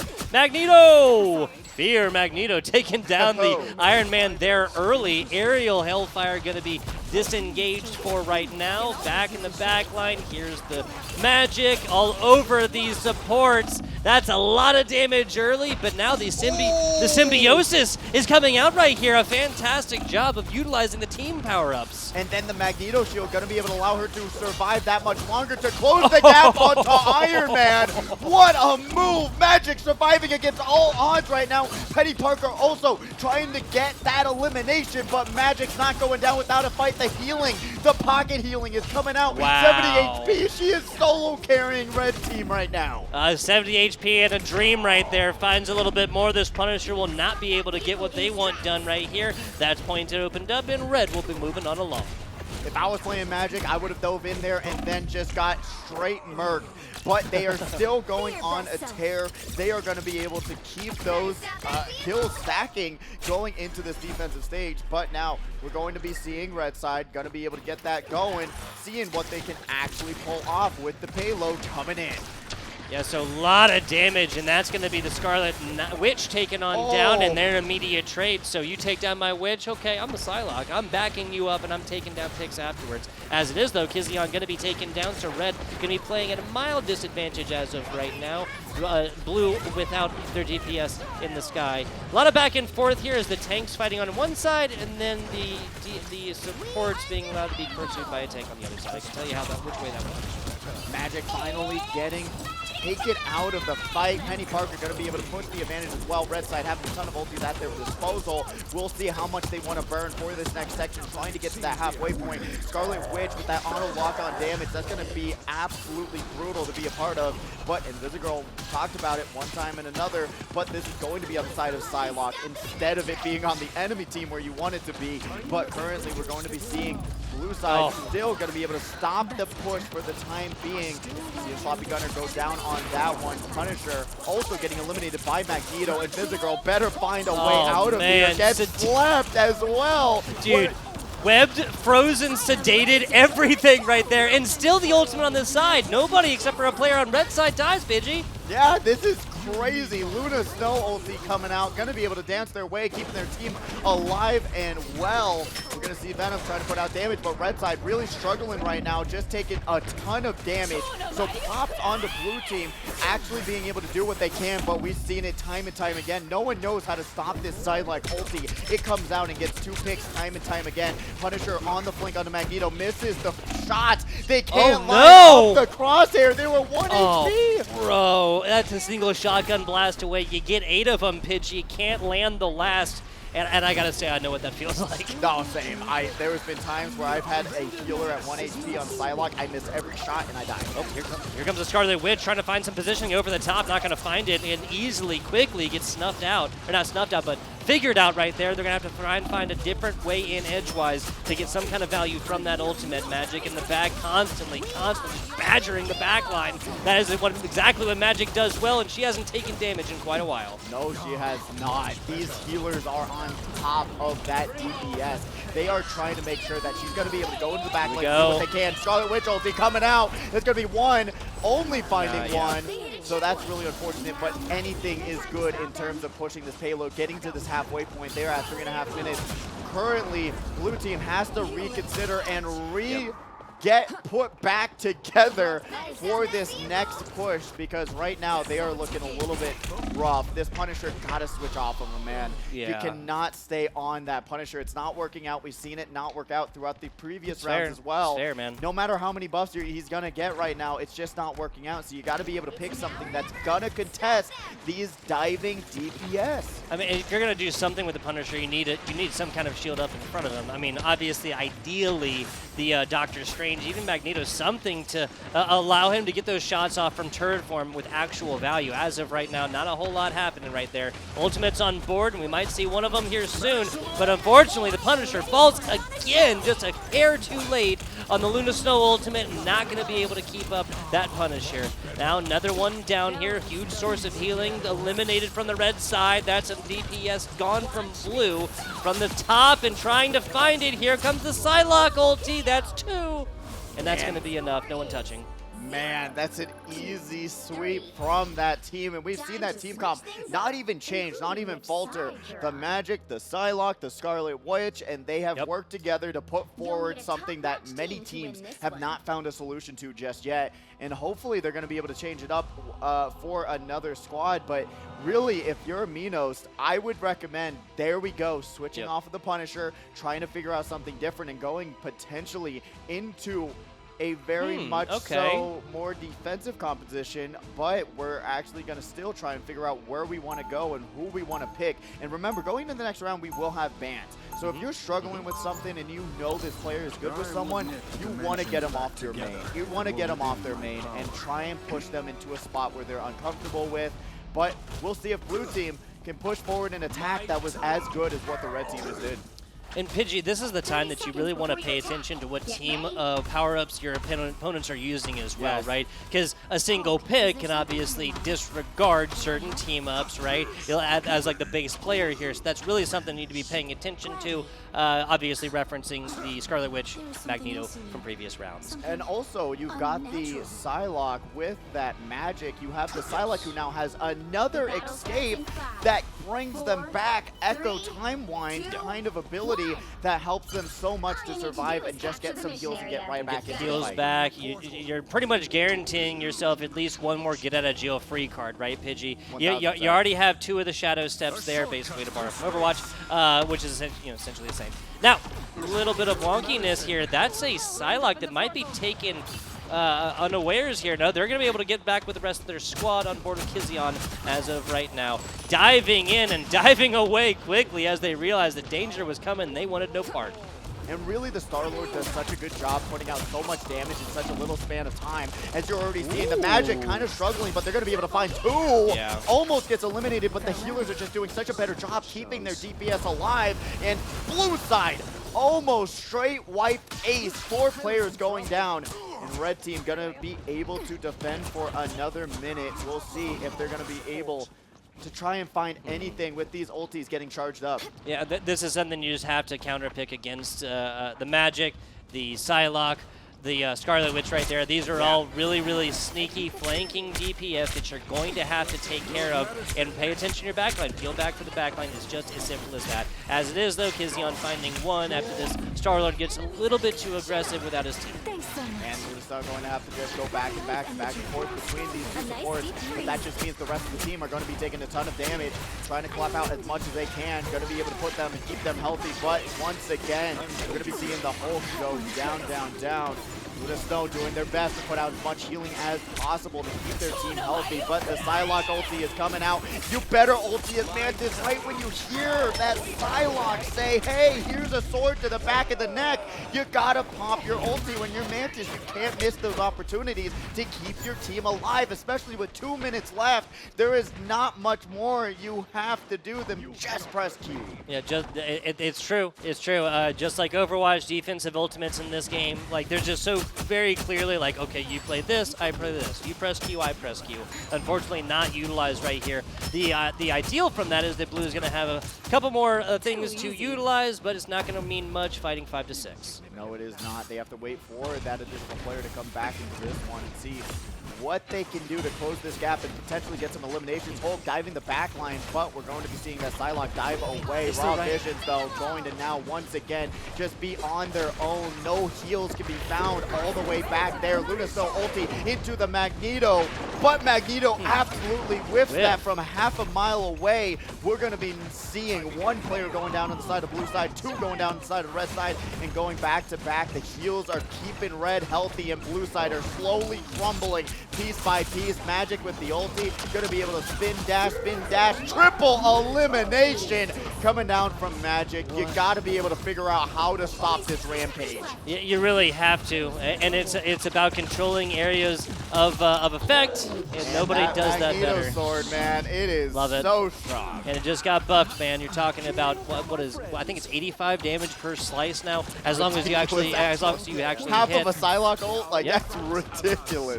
But it also comes out of 3 different lines, right? Yes. And 3 different, like you have to remember the first, second, third swipe. Something that's different here than Overwatch, right? Something you really have to pay attention to, like the cycling of your shots, because that right there is not the only example of that within the great game of Marvel Rivals either, Pidgey. No, it is not. And what another example is being made of this Venom trying to dive into that backline, but unfortunately going to get eliminated. Psylocke is going to be able to get invisible, pop the ulti. Will they be able to counter it any which way? No, they cannot. They're going to find one, maybe two. Luna Snow cannot dance her way away from that Psylocke pressure, and they're going to be able to just press that magic teleport and get themselves out of dodge. 2 tanks on point with no support. This will be the end of the blue team's attack, barring absolute miracle, really. Yep, then there's the overtime timer started. Dagger dance in the middle, gonna be enough, and red takes this one down on symbiotic surface. Yeah, it was a pretty rough battle, but I do appreciate that blue side was able to switch it up. We saw Mr. Fantastic come out. We saw the Venom being able to come out as well, trying to dive that backline as best as they can, but the Magic has just been uncontested. She's able to teleport in, out, put out damage, whatever you need, Magic is there to do it. You better buy some tickets to figure out how it's all done, because they have put on a show that you want to watch. Really, right now we are seeing a 31 kill round from that Magic. That's 31-2. Which is just brutal to see, and once again, the Punisher just not working out for these team comps. And it's actually a pretty popular pick. It is a popular pick, yeah. When you're just getting dove and you're going against a DPS that can just dash right in front of you, get you out of your turret, you're not able to do the damage you're required to do as Punisher, which is just something you got to think about and go to something else. Figure out another character that might help you in the next round. Yeah, and I mean, if you look at this, right, Hulk, Venom, you saw, I literally was just looking at Luna Snow and Mantis, excuse me. These are all like frontline brawlers, right? Yeah. Once you throw a Punisher in there, a Punisher who just excels at the medium range, right, sitting back with some kind of support there, whether it's a pocket from a healer, whether it's a Doctor Strange wall in front to really be able to get the most, not just out of their ultimate, obviously, their ultimate, but the turret form, which is really like the most impactful. There's nothing about this team composition that really goes around the Punisher. As it is, we'll go on here to the next, see where the next little bit of action is going, and hopefully a little bit more of a competitive game. We're going to be seeing this halfway point already coming out from the side of red team, but this Iron Fist is throwing down hands. So is Mr. Fantastic, going to be able to do the Luffy Gear 4 special, but they're going to get popped by Doctor Strange. 2 players down on the side of blue team. Now we're going to be seeing Iron Fist chasing down that Spider-Man, but with a different team comp here. We've got Spider-Man on the side of red side and blue side, so that's a little bit of a fun change up here. I am absolutely terrible at Spider-Man. I could not figure him out. I did him for a mission quest, and I could not even tell you how to do damage or how to get an elimination with him. But we are currently seeing Mantis going to be able to try and break down these brute walls and get forward and break down the pressure. Iron Fist, once again, immediately target locking onto that Spider-Man. Red team just absolutely ripping and roaring right now. The Divey Iron Fist, the Divey Spider-Man, and both are just going absolutely ham right now. Hulk in your face is not going to feel great, especially if you're a falling brute. 2 picks against blue as of right now. Spider-Man just kind of hanging out on the tops and waiting to pick a target, Pidgey. that's the best thing he can do is just say, hey, who's hiding from me? Who's trying to hold themselves in a corner? And I can go in there and take them off. Currently, we've got that Winter Soldier going into that grab, but unfortunately misses it. The fists and swings. Is this just the melee comp of the century? We just need the magic in here and we'll be perfect. We've got Iron Fist, we've got Spider-Man, Doctor Strange, Hulk. They all use their fists to put out damage, and that's what we're seeing from Red Side. 3-0 with 4 minutes remaining. Ridiculous pressure coming out there. Yeah, and Blue's going to have to take this. They're going to have to take it quick to put up a serious foothold into this symbiotic surface map. This is counter picks may be necessary here, right? Because you just said it. This is all melee all the time. The Spider-Man and the Iron Fist from the previous round absolutely reigning supreme. We'll check out some of their kill totals and eliminations a little bit later. One of the best things you can do is communicate with your team. That's not what we're seeing. When Spider-Man dives in that back line, he is alone. Oh my god, dude. 4 players did not die on Red Squad last game. But as we go back to the critical feedback, oh my god.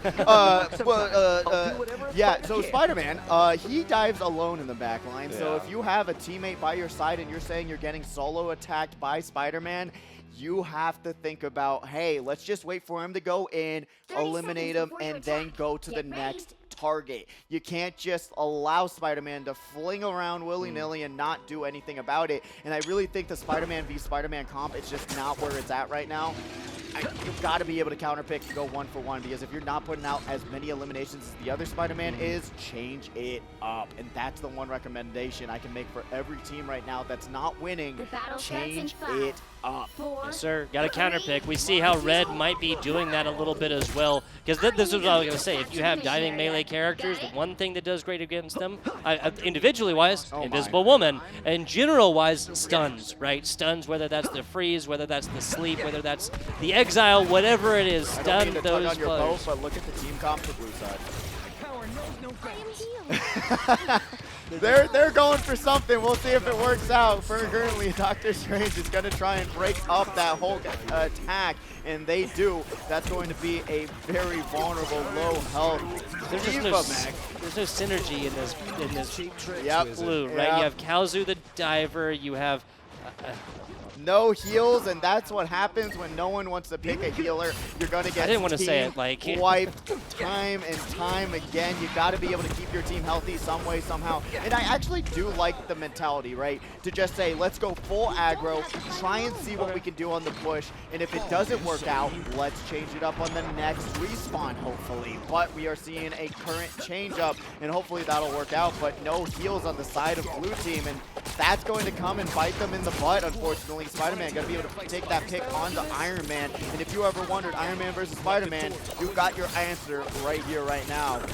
Iron Fist going right after the Moon Knight. They get that health kit. Will it be enough to keep them alive is the question. Penny Parker going to have to spend an extra bit of cash to rebuild that mech suit, and this is just not what you want to see. You need some heals. If you want to, okay, so everybody, if you're on Blue Team, full reset right now. All 6 players come back. One of them, I'm going to say probably the Black Widow, maybe the Hawkeye, need to switch to Mantis because it's healing over time. The player on the Spider-Girl or on the Penny Parker, I always miss the name, needs to switch on over something that's a little bit more sustainable, like for example this one. Okay, but the Penny Parker can't stay alive with only a Mantis on board. Now you take all 6 players, you go forth, and you just focus on damage. Now you're talking about something, but as of right now, I don't see any sort of sustainability, and Blue's not going to be able to break through this. I just don't know what's going on, especially in terms of communication. No one's asking for a healer or anything else going on in their team, so this is going to be really rough. The Hawkeye's actually putting out some nice damage and trying to take down the Spider-Man, but the Spider-Man's just going every which way. Going to be able to tag them onto that Spider Tracker, run right up into their face. 8 HP, but they go down swinging, grabs that elimination, but they're going to have to go down as well. All right, so it's going to be a pick against the Red Squad right here. As we see, they have a number of ultimates available, a non-zero number of ultimates available. How about that one? Here comes the stun. That's the Doctor Strange ultimate, and that is a lot of burst onto the players that just don't really fit the theme for the Blue Squad. Yeah, it's really a tough watch to say the least, because they just don't want to change to any healers. If we had Spider-Man change it over, Moon Knight, go into some healing, and you'll be able to supply Wolverine what they need to dive that backline. But once again, we're going to be seeing that Spider-Man just jumping in, doing what they can. McPhee's just put it out, just the Elden Ring special where they keep attacking you when you're down. Got to be able to get out of dodge, tag that Iron Fist, and do what they can. Finally finds 2 eliminations on the red squad. So will they be able to open up this payload is the question. But Iron Fist just keeps swinging, and they're going to be able to find something. Ulti comes out. They're going to be able to go in, close the gaps, and Moon Knight's trying to fly away, but you can't fly away from these fists. You got to find another way for defense. Rated E for everyone. This Iron Fist is putting that on display as of right now. Is that secretive? Sacrative? Sacrative, I would say. Sacrative. You know what, that just sounds better. I'm with it. And now we're going to see Wolverine going in. They've got the You have to sustain. attack the pulls, right? Yeah. Because that blocks all the damage and turns it into healing afterwards. As it is, maybe a little bit of life after a pick comes through, but Viper falling, not going to find it. Wolverine on Wolverine! Indestructible versus indestructible. Let's get it going. And we're going to be seeing, guess what? Wolverine wins that fight. Who would have guessed? Not me. But that was still a very close battle. It was actually 10 HP each from that Wolverine. But unfortunately, blue side just said, we give up. There's no way to beat him. But there were solutions you could have picked with that comeback potential, because there was talent on the side of blue team, right? There were opportunities. That Hawkeye, great switch up, was putting out damage, got a lot of picks. Yep. But unfortunately, when you switch the Wolverine needs heals. They don't have their own healing regen, and you're currently seeing the change up and the switch up. At least some of these competitors died, but 2 of them, Ares and Barbarino, 0 deaths. Yeah, the 2 tank, red the team. tank core right there. That's pretty brutal. That's pretty brutal. But looking at 22,000 damage blocked between the 2 of them, it is unideal to run a non-healer composition. I think we can leave it at that. Yeah. I get what they were trying to go for, right? They're trying to just put out as much damage as possible and say they're not going to be able to counter it. And with that Loki healing, with the Mantis healing, along with those damage stems, you're not going to be able to beat it. Yep. There's just too much sustain, too little time. And when you're going against 15 Lokis, you got to think, how can I take out at least one of them and then go forward from there? Fortunately for blue team, though. 5 DPS, a Mantis. Now you're cooking with something, right? You're talking about utilizing her little pods before they actually come out, so there's healing and damage on all of them. She's going to have healing. She's going to get one of her pods back with every headshot she makes, and then you coordinate like who you're actually going on top of with no tanks, right? No tanks with these big health pools that have to be sustained all the way through. No. Just what, it's 55 healing initially once her thing, one man sits pods land. It's 20 healing a second for I think 8 seconds afterwards. Now you're talking it's sustainability, right? When you're talking about DPS and other squishes, they're 250, maybe 275, something like this. This is now possible, but as it is, this was just a slow burn all the way through as they kept trickling in one by one, and then red team was able to get their ultimates. That was pretty much they were. Yeah, and really, even on the side of blue side, we didn't see any ultimates really playing a huge factor into breaking up anything that they could do. And it just, at the end of the day, you got to always be changing up, and that's what they were doing at the very end. You can't keep onto one character if it's not working out. You've got so many DPS in this game. There's literally more DPS than both of those other classes combined. You got to be able to say, hey, if this is not working out, let me switch to this character. And like we talked about, with ultimates working in such a unique way, you don't entirely lose your ulti when you're trying to switch it and you're not at that 50% point yet. Or if someone else has an ultimate meter that has less points to get to, you might have ultimate faster than you would just trying to stay on the same character. If you just switch it up, boom, have your ultimate a little faster, try and put forward that pressure. Yeah, so what, when you switch, it takes 50% of your points, maximum, I think of like 4,000, whatever Doctor Strange is, or Doctor Strange, or maybe Hulk is, not 100% sure. But then you take half of that, Storms is 3,100, which I think is the least, and so you'd be like coming in, math ain't math, but and we ain't just gonna know, be hey, lower cost ultimate, if you switch to, yes, you'll have your ultimate faster than you would if it's not working out, right? Because you're just trying to get those ultimates forward, you're trying to push that damage out and just get to the objective as fast as possible. Absolutely. And now, at the end of the day, getting to point, fighting there, taking eliminations, and really it's just coordination. I think that's really been the biggest difference between teams on the day. And we'll see if that's a theme that continues on into our playoffs. Short break, folks, and we'll be right back with you. Hello and welcome back. Game day featuring Marvel Rivals continues now. FBI Tugboat Pidgey. We've been having a blast taking you guys through the regular rounds, right? Now we're in the playoffs. This is where it's all going to get extremely serious because now you are permanently matched with your teams. There's no more switching it up, no more switching it down.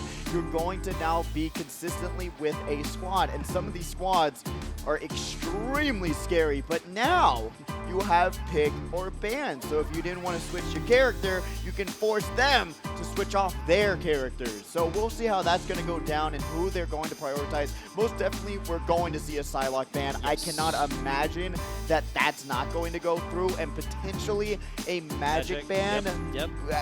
Those are the two. Those are the two that I really think that are really costing the most of both of these squads in terms of who has the most dive potential and who are putting out the most damage and eliminations as possible. So I don't know if you're agreeing 100%. We got one more 100%. ban as well for at least one team. Who would you really like to see banned? Because we haven't seen much Gru at all, and it hasn't done much. So I wonder if that's going to be potentially something people are looking forward to. I'm not using my bans on any of the tank characters, right? There's like, yes, we saw some tanks go like literally deathless in the previous I think rounds, Dr. Strange's but got it's- to be one of those. I mean, honestly, he puts out so much If damage. I was going to ban one of the tanks, it'd be those. But as long as this is a typical ban protect round, there'll be a round of bans, then a round of protect, and then a round of bans, right? So 2 bans and 1 protect per. If I'm Psylocke or Magic has to be one of the first ones, and then if I'm one of the ones utilizing that, I'm protecting whichever one was not banned previously. With the third, I could definitely see a Strange, right? Yeah, especially even a Magneto, because if you want to get away from those shields, because that's one of the biggest aspects that has allowed Magic to live to 10 HP, 15 HP, as we are going to bring in the food. Just set it on over. Thank you. Appreciate you. That looks good. Oh, actually, Why would you order let's that? show it on broadcast, right? Oh, Let's that show it on smells broadcast. amazing. Why would you I got order myself that? Why the would you buffalo do that to me? chicken salad. Look at this thing. Look at this thing. Oh, Beautiful. it looks so Beautiful. good. I'll be looking forward to diving into that one in a little bit. Let's put that right there. You know what? Let's leave it right there so people can see, right? For the culture. Yeah, for the boom. culture. You see that right there? That is real. Bang, bang, bang. Love It it. actually In the looks flesh. really good. In the flesh. It looks fantastic. Smells great. I am not going to be eating it while we're casting. I promise you. There's Yeah. nothing worse than somebody chewing. Sean. Yeah. Hey, Hey, man, you- Kylock. Yeah, right. Hey, man, you want to mute your mic? We can hear you chewing on your food. My Yes. bad, man. This is not quick play. This is not quick play. You will not have to listen to anybody chewing in your ears, I promise. No, we got to get those Xbox 360 mics and really make it the ideal experience as we do. Make it the most ideal experience. So sorry, Oliver, for your iPad to There you get go. absolutely decimated. Gotcha. But going forward into the next round, we're going to be seeing very talented teams because now the playoffs, 50% of the players gone. So it's going to be a little bit more back and forth action. Oh, and seeing- yeah, I believe all 4 teams made it to playoffs, right? now. Oh, okay. I believe Yes. so. I believe that's what we got right here, and we see 4 different teams lining up, 2 on stage and 2 on the floor. So, Okay. yeah, pretty sure. But now, the big thing being that the trios locked, right? Yes. No more switching around. Whatever team you have now, you will be in a 50%. single best of 3, and after that, you'll be done, right? Yep, and it's all done, or wrap, and going on from there. Really, really fun kind of change up. I was kind of disappointed that it wasn't as even across the board as I thought it'd be in terms of changing up these teams and figuring out what they were going to be able to do, but it really just came down to some players not wanting to switch off those mains and really saying, I'm too scared to go to another character, when that is the whole design of this genre, right? This is the whole point of this game, is that you're going to be able to have all of these different characters. If something's not working out, you got to switch to someone different. And really take that opportunity and saying, hey, they have someone flying in the sky, let me pick out a hella, boom, done. No more something else to try and disrupt what the other team is doing. Talked about ultimate. Precision characters, yeah. I'd be super about that, right? We haven't seen a whole lot of Hawkeye. Namor obviously very much on that. Black Panther obviously a lot more divey, but still very important to have accurate shots, especially with his ultimate, and kind of how that wonkiness can kind of be with his ultimate. But yes, the dashes and resetting. You know, that ability is the entire part of the kit, right? If you play Black Panther at all and you failed to do that, then you realize how impactful it is. Yes, and unfortunately in low elo, you won't see how impactful Black Panther is because everyone misses those resets. Yes, We cannot land those abilities. Exactly. So here today, I hope that we're going to be able to see at least those going forward, that impact on what these characters can actually do. More hit scans. We saw that Hawkeye actually doing work, especially in that last round. Being able to put out damage and just nailing these characters that are flying, floating around. Spider-Man, Storm, whatever that was coming their way, he was able to actually snipe them out. But we are now getting into the first round of playoffs for this tournament, and I'm excited to see how it's all going to go down. We got our first 2 teams locked in and selecting their team comps. Absolutely. We have red team on the right, blue team on the left. Excuse me, red team on the right, blue team blue team on the blue, red on the red, and that will be it. Thank you very much. But we got our first bands coming forward. We'll see what they're going to be picking and trying to collaborate on what they don't want to see. Immediately, we already know her. We already seen her. Storm, that okay, 57% win rate, going to be one of the most substantial things about that. Band number 2 of 2. We'll see what locks in here. And Hulk is going to be the very first one on the blue side. Interesting stuff. Obviously, a well-rounded tank, right? Very front-liney. Also has a stun. Also has a protect capabilities with his gamma bubbles and whatnot. Yes. And obviously, the ultimate there, not even withstanding. Storm on the other side taken down. Now, it's strange. That's 2 tanks banned from one single team. I like it. There we go. Saying that the tanks were the difference of what is going on. 2 bans each apiece. We missed one. Unfortunately, we went up to 3, which I thought that was going to be the back and forth. But we're going to be now seeing Ho is locking into, and it's quite interesting to think about when you're trying to mix and match these team comps. You already got, like you're seeing, those team ups that are going to be the most impactful part of some of these teams, which I actually love. I think it adds so much to this lore, adds so much to just dynamic teams working together and using these team ups to the best of their ability. Slam Taro, that's a name I recognize from Overwatch. Okay, wow, that's an older one there. I think that was a Contenders player back in the day. Let me not wax philosophical about it unless I'm 100% certain, right?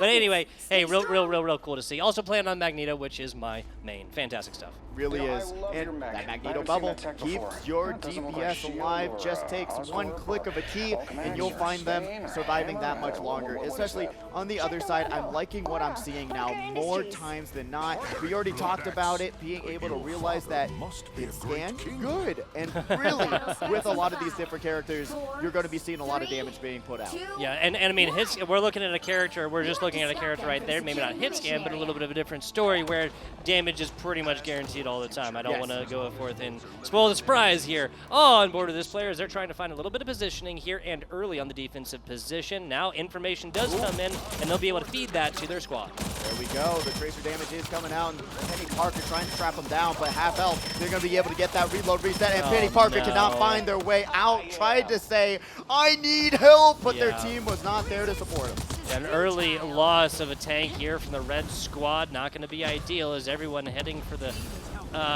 hills, for the vertical advantage, never against it. Gila on board as of right now, trying to mail some shots as best they can. And going right back over, we are going to be seeing the damage and heals for Magneto to try and close and push forward and see what Magneto can put out in terms of damage. We talked about it already. He can do a lot in terms of closing that gap. Iron Man really has to reposition themselves, get a med kit going. Penny Parker also right back into the fight as well. Both teams still looking kind of healthy. They've got to realize when someone else is looking low, but they're going to be able to take down that Loki clone and moving over to this Captain America, trying to put out damage onto the Winter Soldier, but unfortunately he's not passing his shield off to them. You're going to be seeing Captain America holding on to it for dear life, but 2 players on the side of blue team going down. That Hela is gone, and that Winter Soldier is going to be able to pick up that one. Magneto, along with that Iron Man combination, is just too much damage to go with. Yeah, it really is. You're talking about massive burst damage over time. Last player not able, I don't think, to get out from this one. No, Iron Man's going to sustain a little bit more through this. Got the shield up, got to get involved. There's a melee, and going to finish it out. There you go. That was actually Winter Soldier moment. Captain America versus Iron Man. Got to bring out the fist at the end of the movie. So a little bit of cinema right there for you. Love it, love it. Boy, that is half the reason why we play this one, right? To see this stuff from the movies played out in real time. I gotta say, this Star-Lord is not making much of an impact on this game early. No, they made that one pick happen, and from there, unfortunately, nothing else has worked up just yet. That Thor also putting out a ton of damage, but blue side just not able to find what they need. Probably going to wait for some of these ultis to pop and then switch out to something else. Hela once again going to be picked off, soloed, and gone from that Iron Man. Really mixed beast, putting out the damage with this character and able to position themselves time and time again in the right spot to get them into where they need to go. Starler's finally going to be able to find one pick onto red team. And going forward, we got Penny Parker putting out a little bit of that zoning potential with these landmines. Will it find any kills, though, is the question. Yeah, so getting aggressive with the Penny Parker when you obviously see the your squad's ready to go and the other team is just giving space. Ideal situations, I believe that Moon Knight. No, not going to be able to. Sorry, the Winter Soldier. I keep doing that. The Winter Soldier is not going to be able to get out of there. Winter Soldier and Winter Soldier action, and they're going to be able to take out their counterpart. Flirting with this next point as of right now. Blue team trying to get involved. 3.5, almost 4 meters away. That's a good stop thus far. We'll see how blue team is able to reconcile with this. We're trying to pick off this Iron Man at the top plate, but they're just getting juked out. Side to side to side, this laser. The arc reactor beam is just too much damage to handle. Hella misses 3 shots. 4th time is not the charm. Captain America trying to dive out, trying to find any sort of heals, but their healers are gone. They're dead. He has to go for that health back, and they're going to survive for 1 more minute. We'll see if Hella can come back out and do what they can to stop this push. Getting to this halfway point, we have red team trying to hold on to this staggering moment. They only needed 0.8 meters and they get it. Yeah, Hella unfortunately not getting anything going. Drunken Korean rather low, taken down at the end. Kalzu, so it's going to be a trade here, 5 versus 5 for the time being, but Red has gotten what they want done here, Pidgey, and that was sacrifice it all just to get the point. Yeah, and this arc reactor damage is just doing too much. They don't know how to counter it. They don't know what to do. Finally, we've got Frank Castle on the side here with that shotgun. Almost took out Iron Man, but they're able to fly right away. Oh, we see a little bit of action there. Captain America diving in the back line. Thor trying to get to that high ground. Moon Knight once again trying to put out these honks and AoE damage it all up in that choke point. Unfortunately, not going to find anyone there. Thor goes down to Winter Soldier. Now, this might be a good time for switches to come in here from the blue squad to try and go around their most paramount defensive players. Obviously, you can kind of see who that is. Well, it's not going to matter when Magneto is up in your face and not willing to give anything up. The good news is the payload's still probably pretty far away here, Pidgey. We need a full 6 regroup here from the blue team if they're going to be able to hold this in the last second. Yeah, Thor trying to jump up and jump out of dodge, but their health bar is looking low, has the heals to bring them right back up. We've got Winter Soldier on the side here. They've got to be able to do something, put out any sort of damage, because right now they are struggling, and the point is going to get stopped at 3.6 meters. Punisher going down. Winter Soldier also going to take that trade 1 for 1. Rocket Raccoon going to try and sustain their team as much as they can. Group putting up these walls, trying to make them stop as best as they can. Thor grabbing 1 elimination and 1 for 1 for blue and red side. We'll see if Frank Castle can come back and do what they do best, take down Daredevil, but Iron Man in the sky gonna be able to get eliminated, but Frank Castle is there along with Gru with 4 eliminations on the side of red. They're going to have to regroup for the time being. With 2 minutes left though, you've got around 3 to 4 more pushes. So let's see if blue side can hold on. No, they do not. Where did Black Panther even go? Not even 100% sure what the idea is there, and obviously you see the player falling with far and away the most ultimate charge. You can see who else is available over on the side of blue as of right now. Had to drop a lot, Pidgey, just to get that hold. It does come through, but red is not going to be over with this yet. No, they are not, and these ults charge so fast. So blue side has to realize that at any given point, right when the first elimination comes out, there could be a lot more damage. Here we talking about it again. Going to now get pushed back, but Thor says, no, not again. We are not going to let that happen. We go right back to it. Cloak and Dagger going to put out these heals and try and reposition themselves. We talked about it, going invisible, trying to keep their team and keep them alive and reposition themselves. Red side still so healthy. Not a single flinch coming out, and they are able to keep this push alive. Fantastic healing and maneuvering of those Mantis pods there from, what is that? Mantis? Yeah, there you go, from the Shuvamaru. Shuvamaru? Whoa, Shakamaru, I was about to say. Shuvamaru? Not 100% sure. Interesting name Shikamaru, regardless. there we go, right? Naruto reference. Gotcha. Hey. Oh, ultimate. Our wall's down there, excuse me, as Thor's just trying to get out while they still can. Red's still pushing this through, trying to get back, not going to happen. Now here comes a little bit of support from the defensive side, but this Iron Man's just absolutely blasted. Yeah, Rocket Raccoon's mobility, though, is able to counteract that arc reactor beam that moves a little bit slow. You got a little bit of speed behind him, but Rocket Raccoon jumping from pillar to pillar to pillar, able to get themselves out of a dangerous situation, and now blue side all back up, but guess what? Guess who? An extremely great ultimate to put down that AoE damage. We've got that Cloak and Dagger able to just put out everything they can. Magneto also there, going to take down 4 of them, and that's going to probably allow them to push this payload into the final moments, but bringing them down to 0 seconds is actually pretty good. They held their own ground for a very nice time. Yes, they did. Now, what they also held for a little while too long on blue side is that Punisher ultimate. You saw him pulling it out at the end. He had it throughout the last of the team fight, and that was like 90 seconds or so, Pidgey. That was a longer team fight. You have to pull this knowing that you cannot bring this one from round to round, right? That's just within our domination game mode that you're able to withhold your ultimate from round to round. Got to pull it there. You're not going to be able to afterwards. Same bans coming in here. The tanks getting banned out for this blue squad, and the reds mostly going for the DPS. Yeah, I do believe they're carrying a from the very first round anyways. Yep. So we're going to be seeing the same team comps coming out, maybe something even more defensive for the team that's trying to keep blue side out of getting ahead of what they've able to do here. 3 points with 5 seconds. That's actually a little bit of a rough situation, but what really matters the most is this very first hold. If blue side is able to get the picks they're looking for and push forward really fast on this first moment, we could be seeing a potential blue side sweep. Yeah, especially given that 5 seconds is really no time at all within Marvel Rivals, right? No, the ideal for Red's defense is just going to be to stop them at least 10 meters or something like that out from there. As it is, defense mounting up as of right now. A couple of changes right here, and I'm not against it whatsoever, at least not from what I'm seeing.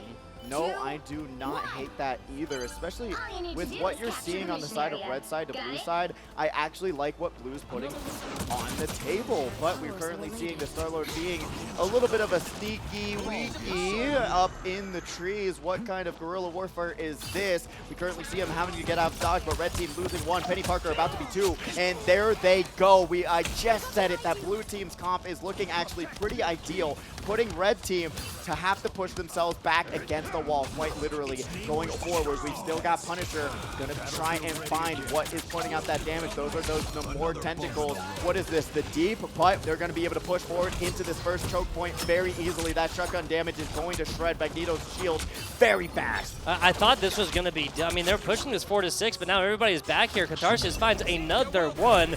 Looking it from the back, the Raccoon player getting heals, damage, and everything in between. This point has been unlocked. Yeah, there we go. I said it. That's the first step in seeing how blue team could potentially push this so much faster than what Red Squad was able to do, and even picking up those picks as well, taking down their tank and trying their best to still push the advantage and take this face. But Star-Lord's going to have something to say about this. Those heals, though, going to be able to keep that player alive. All's 12 alive as of right now, as both teams just trying to converge on the point and stay alive while doing it. Red just on the absolute back foot right now. Now, they haven't faced any picks quite yet here, Pidgey. There comes the Spider Nest out, but that's not going to last for very long as well. This entire AoE has been completely opened back up. Yes, it has, and this push from blue side is just brutal. Red team has to switch up their characters, at least when those ultis come out. Some of the characters, though, going to be able to put out their ulti on the side of blue, but going to be able to keep themselves alive. Rocket Raccoon doing as much work as they can. Punisher putting out that damage, and then more ulti going to chunk blue side, but it's not going to be enough. We're seeing red team, 4 people getting eliminated from the ulti dump. Yeah, the Aquaman ultimate right there was just about 3 seconds too late, right? And it hit several different players. Obviously, it's a huge stun, not even counting about the damage on the inside. Obviously, closer to the middle, closer you get, yada yada. But my point is that this just came like a little bit too late. Is this Magneto going to get held up again? Yeah, they are. They're going to get absolutely mobbed and taken down right there unless they're able to get back with the rest of the squad. Almost. Wow. No. Yeah, I was about to say, like, that would be an insane effort there from Goats on the lane. There comes the res regardless, so we're going to be fighting this 5 to 6, excuse me, for a little while. A wasted Magneto ultimate, the meteor from the top. Here comes the immediate answer from the Punisher, and finally getting Catharsis going. And now we got the Iron Fist going into the backline, trying to take down that Star-Lord, but they're going to be able to regroup with their team, keep themselves alive. And really right now, Blue team has just done work. I will not lie to you. With 5 minutes left to go, this is going to be quite interesting. We've got the Ankh from the flank, going to be able to at least put down a little bit of AoE damage, and they find what they were looking for, which is potentially nothing, as Star-Lord's going to be able to say, hey, what are you doing over here? Take them out onto a dinner date, and Star-Lord going to be able to just find themselves in a nice bridge, and in a way, stopping blue side's attack right now. This is the first real stop from Reds thus far, at least in this stage here. Now leaving the Iron Man back, still finds one. My goodness, Yacht Man taken down right there as Catharsis continues their reign of terror, Pidgey. They are reigning terror. This is the first Punisher we've seen today that has actually put down that offensive pressure that we've been looking for from this character. This has been the most success we've seen from all of these characters, in my opinion. Moon Knight being able to throw out and throw down. We've got the double kill from Iron Fist, but we have to give credit where it is due. Iron Fist has been able to close that gap, absolutely close on the red team's DPSs, and get pick after pick after pick. Yeah, and the thing is like, it's not necessarily all final kills either. It's just getting this chunk damage in and forcing them to turn, because once you turn, they're not healing their teammates. Yep. And I'll let you guess what the main role of healers are here, Pidgey. If you're not getting that done, your team is going to be at a massive disadvantage. Last bastion of hope here for the red defense. We've got 3.5 minutes, and blue team still putting out damage. We got Star-Lord going down to the red team with the 4v6 situation. Will they be able to pull out anything? They have no answer for this Iron Fist, as they're going to be able to go in their ulti stunned. But the heals come out to keep them healthy, and now punches, grabs that elimination onto Mantis, and then going onto the Namor, into the Penny Parker. There is nothing they can do to stop this man and his fist. We've got blue team sweeping it with 3 minutes left. What a showcase of offensive pressure, man. We're going to go right back to red side, and I don't think they're going to be able to do this with 1 minute only. Yeah, just to be clear, guys, red still has an opportunity here, but only a minute versus a lot more 4 on the other minutes. side. Yeah, that is a brutal difference. We'll see if there's any massive switches right here, because if there was a time to dive hard, heavy, and quickly open this up and just honestly just take as much as you can, man. You can. Just take as much chunk progress as you can. Like getting to the end, obviously ideal, Pidgey, right? Yes. But just at least getting to first point, right? That is going to be the ideal here. It really will be, and a huge change-up for both teams as well in terms of team comp, trying to keep that defense alive and keeping that offensive pressure alive. But even on the attack, I don't know if I agree too much on what we're seeing, but we'll see if it works out. Remember, they only have a minute to make something happen and push it as far as they can and try and put themselves in a spot where they can think that blue team won't be able to get past from what they set up. Yeah, 6 Black Panthers. You'd have guessed it. I didn't know you could do that. That's crazy. I didn't know we were playing that game mode today. That's actually really cool. You know what? Well, can you imagine that, though, being able to pick all the same character? That would be kind of silly. But we are getting that POV. A nice little pan over. I love it. Hey, shout out to our production staff. I love that, too. Trying to show where they're zoned out, where they're putting themselves up for the first line of defense. Blue team, remember, they have to just stop this first push. Time is already it down. Yeah, this is against red team in every way, shape, and form. You got to hop, skip, and jimmy to point as quickly as you can. I mean, what, they start with 60, they're already down to 45. This is really only one effectual team fight here, Pidgey, and that really means that they're going to live and die at the very beginning. A little bit of flank damage, or at least flank attention, coming from the Iron Man right here, as Iron Fist is looking to get it going. 94 left right there as we pan on along. Invisible Woman showing up, showing out. Absolutely love it. Oh, and that might just be the call to action they were looking for. We've got that clean swipe. 5 competitors on the red team going down, so they're going to have to regroup, but I don't think they have enough time to regroup in general. 3 players on the side of blue side are also going to go down, but they have those DPS still alive with that Winter Soldier. Magneto's going down. They're going to be able to cap the site, I think, with 1 second to go. Going into overtime, that's going to give them a little bit additional overtime to put themselves at least in a better spot than what they were. Those DPS staying alive is what made this happen right now. so being able to push out that payload. We'll see how long that overtime happens. And there, I just want to say, guys, there is a UI issue. It seems like Mixbee, Slamtaro, and Dova Queen right there. It looks like they're dead. They are not. They're alive. They're alive as of right now. You'll be able to see it switch a little bit and look like more like this when there's a number over it. Just want to acknowledge that. Overtime as of right now on board with Kalzu right now. We're looking for this Winter Soldier and trying to get a lot of longer range damage going. Obviously got nerfed in that capacity recently, but still trying their best against Drunken Korean. And now we're going to go right back to their POV. Moon Knight putting out a little bit of AoE damage, but those aunts go down in a millisecond. Just remember to shoot them. Iron Fist has to dive back out and regroup with their team. Magic also putting out that AoE spin damage. We got Moon Knight dropping down, hearing that ulti come out, trying to get away from the chaos. And here we go. We got the Moon Knight coming out, but the ulti counter from Mantis is going to be able to keep their team alive. Going into the backline, though, players are looking a little bit low, but guess what? That Cloak and Dagger ulti gonna be able to keep them alive as well. Dova Queen gets in, gets out, gets it for free. Catharsis taken down. Dova Queen finds one on the end as well. Red is missing one, and make that two, as that's gonna be an Iron Fist taken down as well. Kalzu going on an absolute run as of right now. Last bastion of hope, at least for this part. The blue squad just trying to time this out, maybe get him to step off. Not gonna happen. No, it's not gonna happen. You can see how slow the overtime is at. You literally just need to make one play and that's it. We're gonna see Cloak and Dagger trying to invisibility themselves out of that situation. We're gonna have that invisible woman into that ulti, which I don't even know if that's gonna work out, but all the healing doesn't even matter when you've got a meteor coming your way from Magneto. Hawkeye trying to put out some damage as well, putting out those hit scans, trying to put out as much as they can.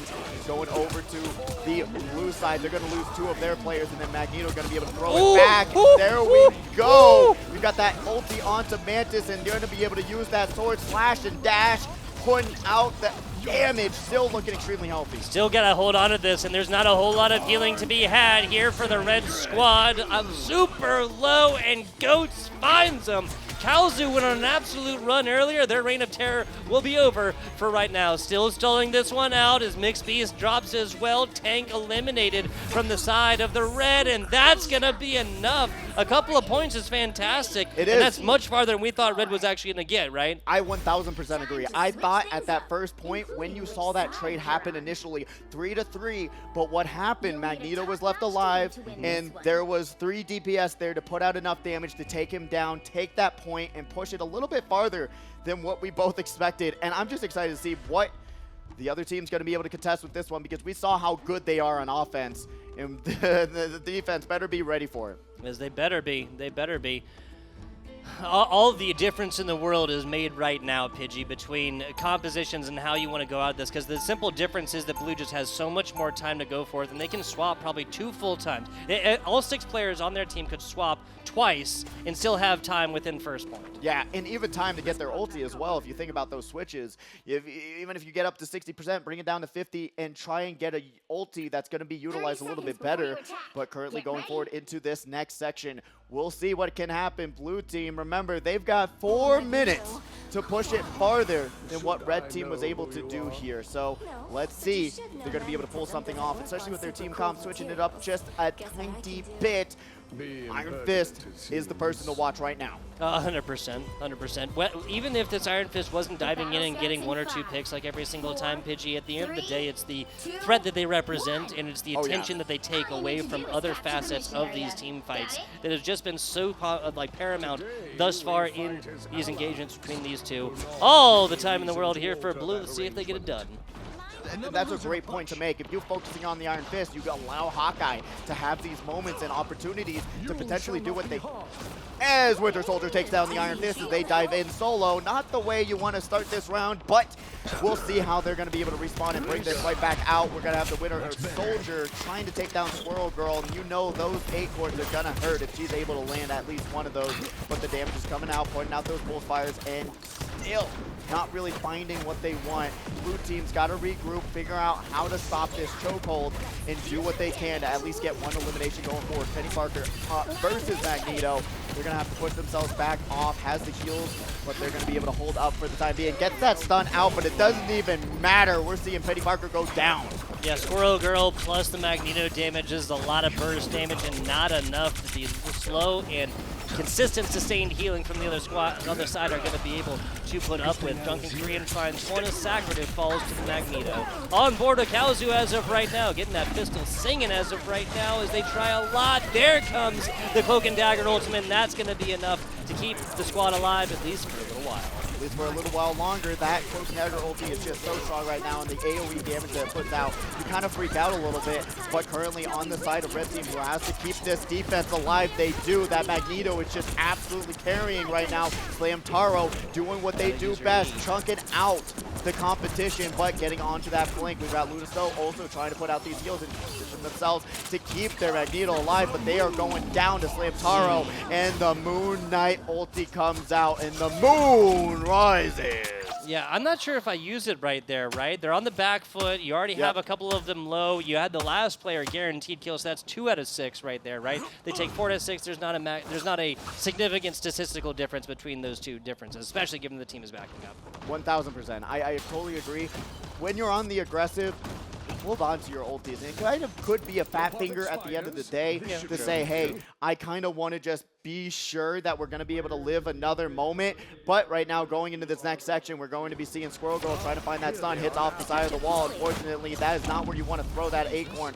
We got Iron Fist trying to find this backline, and they do. Will it be enough damage to take them out? Luna Snow, remember, they got that ulti to get themselves on site, and we've got Mixed Beast going down, but the Magneto has something to say about it. Slam Toro finding that Squirrel Girl and Iron Fist in that backline. Luna Snow dancing it all away, trying to keep their team as healthy as possible. Sacrative going to be able to find that onto Mantis. Going forward, we've got two competitors down on the side of Red Team, but one on the side of Blue Team. Collapse is coming. Magneto does not know how to manage it, and they're going to go down. But Penny Parker out there trying to land those landmines and put out as much damage as they can. We've got both of them finding 2, and that's going to be a very difficult defense to uphold on the side of Red side, but they're going to back off and allow Blue to take the payload forward just for the next section. And Mixed Beast already up to about 75% right here, but would have loved to have had that ulti from the previous team fight to have taken down 1. If that's the difference maker right here, we're only looking at 45 seconds or so left. Blue team had 4 minutes plus coming into this, Pidgey. Yeah,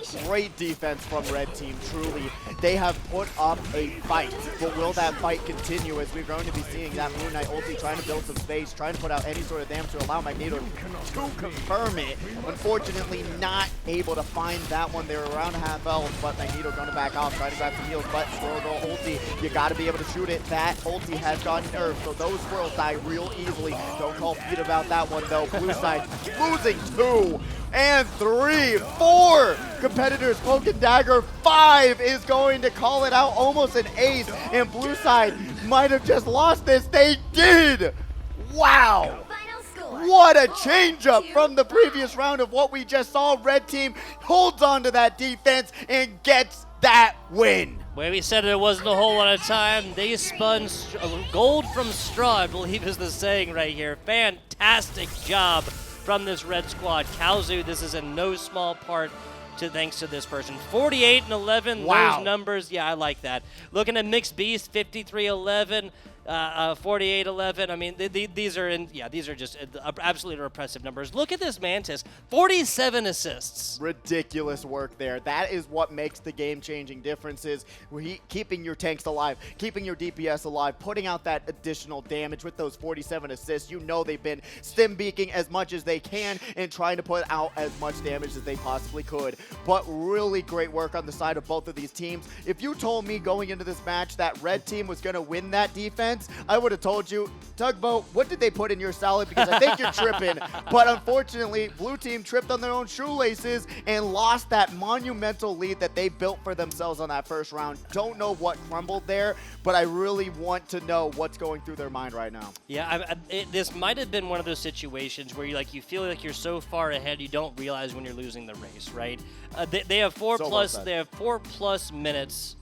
You look at this, I mean, like we said, right, that's enough time to change twice, but we never really saw those changes, right? This like kind of slow burned into a situation where it's like, oh crap, now we have like less than 60 seconds. Well, we've taken first point, but now we literally can't come off of it, right? They open it up. They get up to about 15 meters or so. Well, we still have 75 more to go, given that we just let Red absolutely run rampant through our backlines consistently and didn't even lose a team fight until you were flirting with, I mean, halfway through the end point, right? This is not sustainable kind of situations where you can go through and have the same kind of performances later on. We have got to see something a little bit better, and we will be seeing next on, yes, Domination Hell's Heaven for these two squads here. So we can anticipate categorically different team compositions given, from the payload version on over here towards our more King of the Hill type. But I am excited to see exactly how that does change, though. I am actually really shocked about the Moon Knight pressure. Every single squad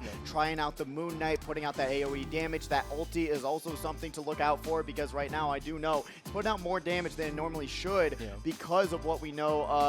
It's like 14 Talons versus 10. Yeah, exactly. Right? Yeah, so they're putting out actually almost double the damage than it normally should. So being able to use that in terms of those advantages, and you're seeing how fast these healers crumble right when the Moon Knight ulti comes out. You're just seeing 2 eliminations right out of the gate. You're just able to find one spot, one moment. So I hope they're going to be able to at least find a counter or something else to this whole team comp, or maybe see a Moon Knight ban come out into the next round. I would not be against a Moon Knight ban by any means, and I hate to keep ringing the same exact bell. She's really strong right now, guys. Invisible Woman. This Moon Knight is consistently going forth and taking down killers in the backline. You have 2 different opportunities to turn invisible, and you have your push, right? And literally, the biggest counter to Moon Knight is just paying attention to Onks. It right? is. Not grouping up once you know that the Moon Knight has his Hand of Khonshu, and just taking down Onks constantly. If you take down both of these, they're on like, what, 25-second cooldown or something like that? That's why he's got 2 of them. If you take down both of them, that's a completely different story. And his just total amount of DPS, given that you shoot that Onk, right, it does damage to everybody that's in that circle. Now, granted, that damage is displaced a little bit differently based on how many people are inside, blah, blah, blah. But being able to hit multiple players at once without actually aiming at them, right, without actually connecting with your projectiles, just shooting at an Onk that doesn't move on the ground, that is ideal situations. I would not be surprised for that reason if we see him in a ban phase. 1,000, 2,000, 3,000% correct. Let's get out some ultis there to figure out how to counter that whole Moon Knight situation. And like I said, at the end of the day, it comes down to communication, saying and figuring out where he is moving. He's got pretty nice mobility, being able to glide from section to section to section, as we saw before, and trying to figure out who, what, where, and why of how to shut down this Moon Knight damage. But even then, you're seeing the Onks, you're seeing those get eliminated early, but now these Moon Knights are also connecting on these headshots, and these DPSs literally go half health, below half health. Even when that whole crescent moon lands, you are seeing them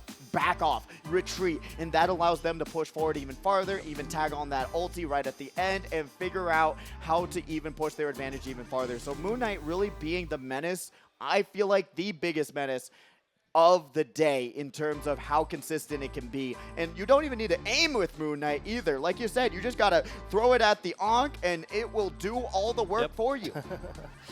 Just the chain damage right there is just something else. Something else I gotta be surprised about. We only saw tanks ban from one of these teams, right? We did not see any Psylocke or any Scarlet Witch, no Ghost really. Or, why do I keep saying Ghost? Magic.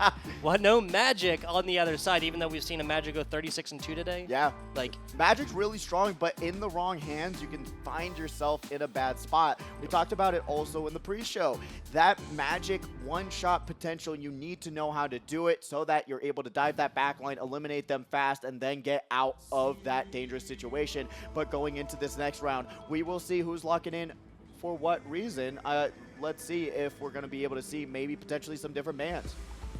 Yeah, well, we'll see how this one comes up initially. So far, the vote is for Winter Soldier up top, Storm down bottom. Okay, I think we have a consensus for Red Squad. 100% consensus, I might say. And yeah, you know what, makes sense. When you see someone go 53 eliminations on Winter Soldier, you'll say, hey, I don't want to see that again. I no likey. I do not want. Second ban coming in. Do we go tank? Do we go another diving DPS? Let's see what they're going to be. Ooh, interesting situation to talk about.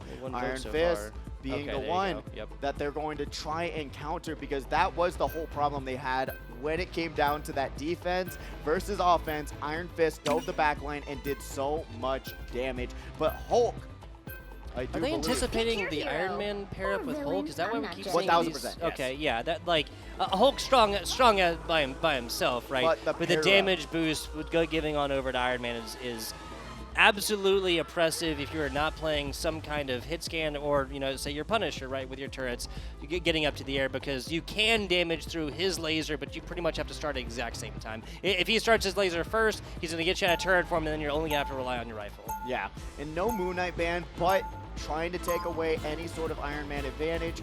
That is the way to do it. Hulk is just super strong right now. A lot of people are underdogging him, but right now we are seeing a pick or ban type situation for that character. But for the side of both of them, trying to line it all up a little bit more tank heavy on the side of the attack, a little bit less tank heavy on the side of defense, so we'll see how that's going to line up for each other. We saw Mixed Beast. I thought if there was going to be one character we'd see on both squads, Mixed Beast was just on it, Drunken Korean on the other side. Not going to see that now, though. At least the switch is coming in here early. Yeah. Obviously, they're perfectly capable. Now, Kalzu's character, that is something that I'm really going to be turning my attention towards. Obviously, kind of a blended DPS, right, with different roles. Yes, absolutely. I mean, Cloak and Dagger is just so strong right now. I would even say that's a pick or ban, especially going into that ulti. It just pumps out so much AoE healing. The damage, not so much, but if you're stuck in there, you're going to be feeling it. And Cloak and Dagger is just such a strong character right now. Being but able to make him invisible, dude. Like a Cloak and Dagger invisible, that's the stuff that supports nightmares are made out of. It really is. I mean, I already have those nightmares from League of Legends, but now they're putting it into another game. Please, no more invisibility characters. I beg you. Captain America, though, going to get sedated, but gets woken up real fast. Slap in the face. We'll bring him back into the fight. We've got Thor bursting right in, trying to be the God of Thunder, as we know. Captain America going to be able to confirm 2, 3, and what are we seeing right now? Red side just getting decimated. Is this going to be an ace right out of the gate? No, we got to change up immediately. Yeah, this just makes sense, right? You see massive changes. Now, here's the DPS that I thought I was going to be seeing on both sides. That's, of course, the Moon Knight. Priority number one for your Punisher is going to be focusing on that Moon Knight, obviously, without the invisible circle is on cooldown, right? Once you get the Cloak and Dagger, then you have this ability on cooldown, but it's a relatively longer cooldown, right? It's not something you can just mix and match around whatever you want it. No, you cannot. And going forward, we're currently seeing nice little defense set up here, trying to keep everyone alive as best as possible. Moon Knight was looking extremely low. Rocket Raccoon also going to be here, but Punisher going to be able to take down 3. Will it make it 4? Yes, they will. 5 on the side of Red Team going down. Wow, they have no solutions for what's happening. And going into this 50% point for Blue Team, they've got to figure out something because time is ticking. Yes, sir. Now, as a reminder, this is a best of 3. Red takes this down. They'll be punching their ticket on into the grand finals, right? Yes, they will. And figuring that out, remember, best of 3, you could potentially be seeing a lot more from these two teams if Red Team is able to salvage something, already going into these change-ups, bringing out the Wolverine, and trying to put out some sort of sustain here. But Punisher putting up that turret. Is this Bastion? No, we're going to be seeing him switch right out. And these ultis are stacked up, and it's going to be a brutal battle, to say the least. I would really actually like to see a little bit more aggressiveness coming out for the side of Red, trying to just dive in. You've got the opportunities, you've got the ults. Let's see what will go on right now. In the eye, in the sky, we are currently seeing them trying to keep their team alive. The moon is not going to find anyone. Not going to haunt you. That is going to be a pick onto this Punisher, so medium range damage going to be negated, or at least lessened here for the Blue squad. This has just been Blue playing Ring Around the Rosie and trying to pick targets. That's why they haven't really gotten too many players down. Now, finally, you take down a single tank, and that's the beginning of something beautiful. You saw them, again, Ring Around the Rose right here, just pick a single target. Yeah, and really, we remember Rocket Raccoon with that stack damage, but it's not going to be enough. Going to get picked off right there. Blue squad actually down 3 players to the 63. Will they be able to take over this for the time being? We will see. Moon Knight going to be able to find one again, and going forward, we've got the Moon. Got to be able to sustain that one. Red Team takes over the point. It's a 99-0 though. This is a situation where Red has to win out. The rest of this game can't really give this up at all. Or if they do, they're going to have to leave somebody with some kind of sustain back there. Maybe a Wolverine, maybe the Moon Knight using his invisibility. I don't know. All I know is they're going to have to sustain it all the way through. On board with an ultimate available here, but that's going to be Raccoon taken down first. That's fantastic. That negates the ability to res. It does, and negates the ability to heal because they have some of the best healing output possible. Blue team going to find 2 players gone from Drunken Korean's ulti from Moon Knight, and now we're going to see Cloak and Dagger trying to just run themselves into a wall. Thor going to be able to put out some damage onto Wolverine. Kalzu going to get slept, and they're going to take a little nap. ZZZs, no, more like F's in the chats for Wolverine, and they're going to be taken down, but so does go down their tank. As we now go back to back, we're going to be seeing Magneto putting out the damage onto Captain America along with Mantis. Captain America dashing out. Punisher also here, but that Cloak Veil of Healing is going to be able to sustain them for the time being. No turret version necessary here for the Punisher. He's making that rifle sing. No shotguns necessary either. Here comes a Cloak and Dagger ultimate, completely spanning the entryway of their opponent. 63-64 as of right now, Pidgey. This is looking very doable for Red Squad. It really is. This is up to 70% now. This could be the hold that they're looking for, especially on the side of Red Squad. They have been sustained, and going into this Punisher ulti, this could be the change they're looking for. Moon Knight looking extremely low. So is Mantis and Cloak and Dagger, but they're going to be able to find 1, 2. This Punisher ulti is not playing. Red Squad got to find some sort of solution here, but there we go. Magneto, Slam Taro, going to be able to find 1 onto that Punisher. Kalzu also finds 1. We now see Blue Squad down 2 players, going into 1 going down for Red Team. Huge, fat, gargantuan, massive, whatever you want to use here, you're not Kalzu. Just Pidgey, sorry. Getting 2 into the game here, folks. Red just kind of playing off the back foot.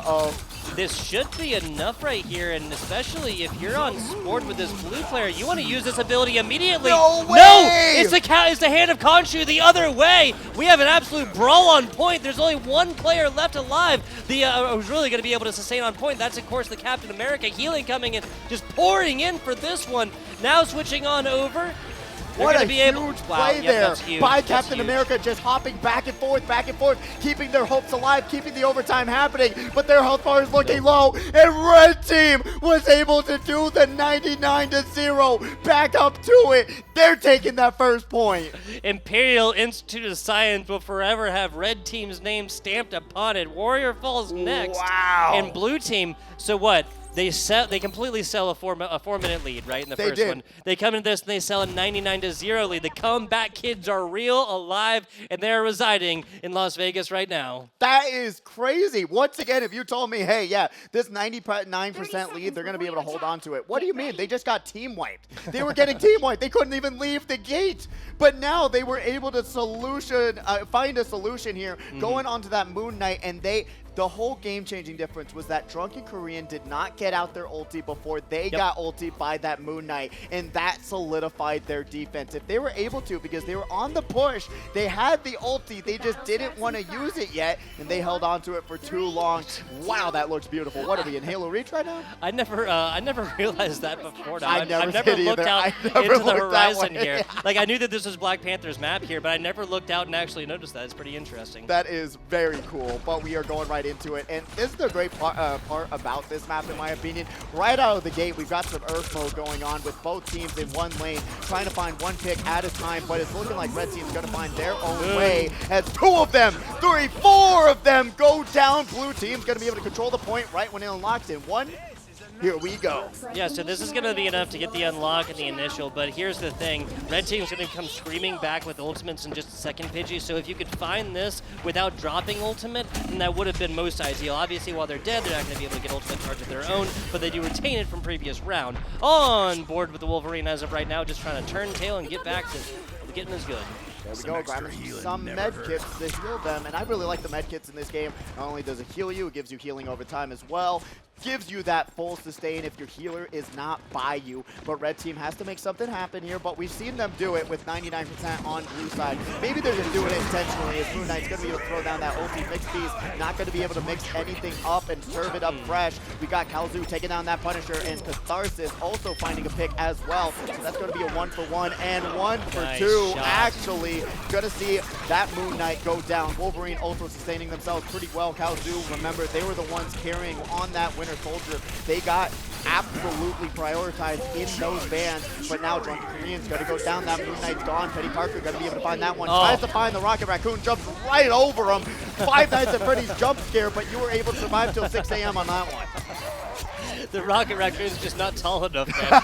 That's literally all that was. You got a tiny little hitbox, and Kaozu was not able to land upon you, and now this is going to be Red Team actually losing this point. Yeah, not going to be able to keep this one through. Now, important to keep in mind, Pidgey, important to keep in mind, folks in the crowd, Red Team just took it from a 99-0 lead, deficit, excuse me. Yes, they did, but unlike the previous round, I don't know if these ultis will come back in time for this next push. We're already at 82%, and that's going to be one of the reasons why they're going to be able to bring this one back. We currently are on Drunken Korean, going to be able to put out that damage onto Petty Parker. They're at half health, but will there be enough healing? There is not, and Red Team might just be seeing it and have to go to the next round. Doesn't have enough ultis, doesn't have enough damage. They are going to lose this point right here, right now. Yeah. Good job on the blue team to be able to take this pretty easily, to say the least. But, yep, there we go. Two picks going down for Red Team, and there we have it. I mean, they're still going to fight this, but this is over and done with. The Hannah Khonshu from Mixed Beast was a fantastic effort. He was not going to make the same mistake that the other Moon Knight, the Drunken Korean player, made previously. 99 to 100 in the first round, then a 0 to 100 in the second. Yeah, really huge change. But Warrior Falls, pretty difficult map in my opinion. You can actually go for some easy picks because, like you see, the healers really go to one side to another, right? They hide in those little caverns. You're able to flank on them and try and take them out, and then you engage into the center battle. Unfortunately, Red Team was not able to pull something like that off. They were just kept on going in the same route over and over and over again, and the damage coming out from Moon Knight is just ridiculous. You're not able to contest that, and when you're the target of his Onks and his Crescent Moons, you're going to be looking rough. That's scary. It's striking fear in the hearts of me, my friend. Now the switch on to from Kaozu, Wolverine on into Black Panther. Like it, hate it. How do you feel it? We'll see how it works out. I don't hate it, actually, especially when you're dealing with someone like Punisher and Moon Knight, where they actually just set up on a pillar, having that dive potential from Black Panther to just go to that high ground and eliminate them from the battle is actually not a bad decision in my opinion, but we'll see if that's going to work out for them, especially on a map like this where it's ever changing. You have these high grounds, you have these spots that are going to allow you to have a little bit more of an advantage, and then that whole center piece on the side there is what you have to capture. We'll see how this is going to work out for them. We will indeed. Moon Knight there, Drunken Korean doing a fantastic job of kind of keeping these players hedged off from moving on into point. That's opening up now, and Blue is all over it. First pick going against Catharsis for the side of the Red Team, and that's a huge source of damage that will be eliminated here in the last. Rocket Raccoon having to self-sustain for a little while as this Hella, I didn't want to mention it before because that wasn't changed earlier. Kaozu had already switched on over to Black Panther, but this Hella is going to be the difference maker. There we go. We've got a triple coming out from Mixed Beast and Dova Queen. Dova Queen, Dova Queen. We're seeing Cloak and Dagger on seeing Hella putting forward the advantage and pushing forward space. Don't go too far, but they're going to have a little bit of healing to keep themselves alive for the time being. Red ticking up. They'll be taking the lead here in just a couple of seconds as we see one of these players positioned differently from the rest of their squad. Here comes Raccoon's ability. Oh, try to go for the flank there on the Black Panther. Going to jump up the staircase. Kaozu looking a little bit low. Will they be able to get out of dodge? Moon Knight maybe has the opportunity to take down Hella right now. They're going to be able to seek refuge in this building, and Dr. Strange Shield might give them a little bit of leeway. But those heals will keep Black Panther out of life support. Didn't have to pull the plug just yet. Now Dr. Strange's going to be able to float their way away. And now here we go. The Punisher ulti. But the counter ulti from Dr. Strange is going to stop Moon Knight and Invisigarl's, or Cloak and Dagger's ability to put out that healing double kill coming out from Punisher. But Hella's there to snipe them out. Mantis is also going to go down from Magneto. There's a res. To hop away. There's the KO. That's going to be enough. Now a bunch of damage onto this blue squad as Kaozu, was trying to come back, get this going, take it to the skies is not going to happen. You are not safe there, my friend. Blue takes this back with a vengeance as Red flirts with 70% or so. Yeah, it's not a bad first hold with blue side taking it back. going up to 30%. They're going to be able to reevaluate what they want to do next. Really, you just have to put out some damage, charge up those ults for both sides, and go from that point. Drunken Korean, though, let's see if they're going to be able to find this flank going forward from here. We've got that Penny Parker putting out those missiles, putting out that damage. Remember how useful that damage is, and Drunken Korean's going to be able to find 2 on the red side. Beautiful flank there, and then going into the Black Panther dash, they're going to try and put out as much damage as they can. Drunken Korean once again finds another. Kaldu is looking extremely low. These heals are not going to be able to sustain them for that much longer, and thankfully they're able to find something, but we've got the Strange with the whip, and he's saying, hey, get down. We're going to be now getting to the next section as we now see blue side taking over 70%. Yeah, this really needed to have been a backup type situation. Once you lose Kalzu, once you lose Mixed Beast, your 2 big DPS characters are going to provide your picks. You really just have to come back from this one and chalk it up as a loss. As it is, there are going to be about 80 here or so. That's a Dr. Strange getting rather low, but a fantastic pick from Ghost on the Moon. That Mag Cannon is going to sing supreme. There's another one as you get nothing done. 87-88 as of right now is...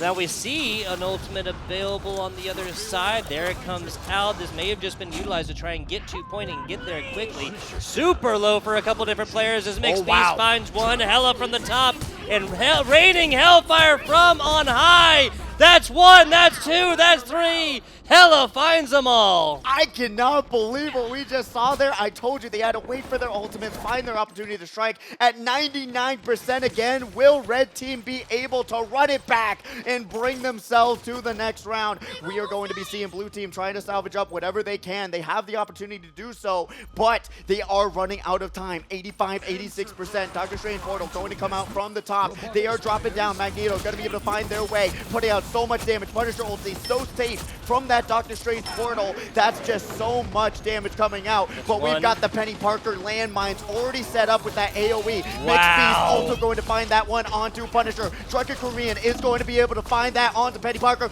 Mixed Beast with 2 more. 4 of the blue team is going down into overtime. Red team holds on to it and take the 2-1 victory. They do it again. They can't keep getting away with it, Pidgey. I don't know how they do it. The 99-0, not once but twice. It all ends on Stellar Spaceport, and Red Team is punching their ticket on into the finals. What?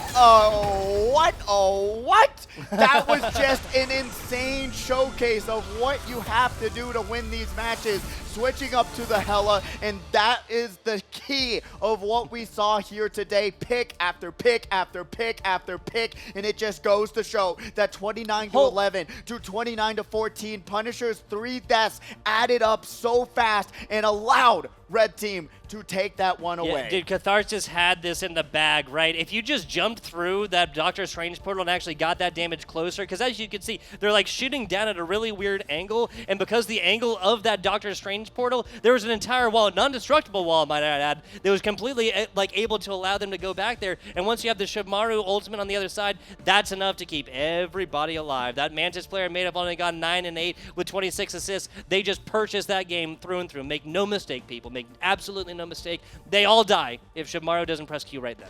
1000%. I just cannot believe it. Beautiful work from Mixed Beast as well, being able to keep their team alive. But also, we got to shout out that Black Panther that was able to lay out that damage. They necessarily didn't get a lot of picks, but they were able to push them away. Like we talked about, one of the key factors of this, the Black Panther being able to just keep that sustained on these characters that were so far away. I mean, even that Punisher, you saw those 3 last deaths that they had time and time again, could not find the picks onto Hella, which caused them to lose this match. Blue team unfortunately put up such a huge fight, a demanding victory in the Falls map, but unfortunately they were the only ones that fell off the map into a loss, which is just so sad. I mean, 2-1 right here, and especially the way that it went, that was, it was something like 45 to 100 in the very first, no, excuse me, that was a 99 to 100, excuse me, in the first one. Second one, 100 to 0, completely. Now, what that means, of course, right, is that blue team actually put up more points, right? 100 plus 99 plus 99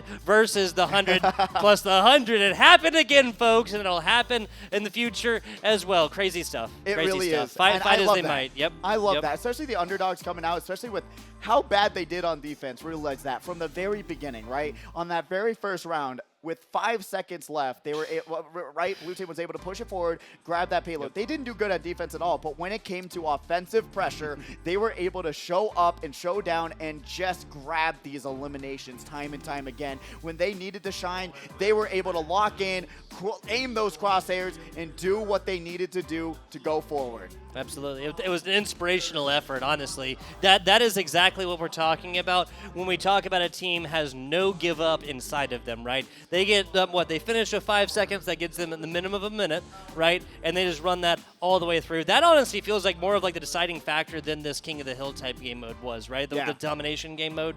1,000. Yeah, I totally agree. In terms of what you had to do there, especially pushing that whole thing, we didn't think they were able to come back from that and then going forward from those spots. It's just a story of the century to see a back and forth battle and showing, hey, we're better on this map. You're better on this map. And the back and forth chess piece battle. And it wasn't ever seeing one person locked into a character and saying, I'm not switching.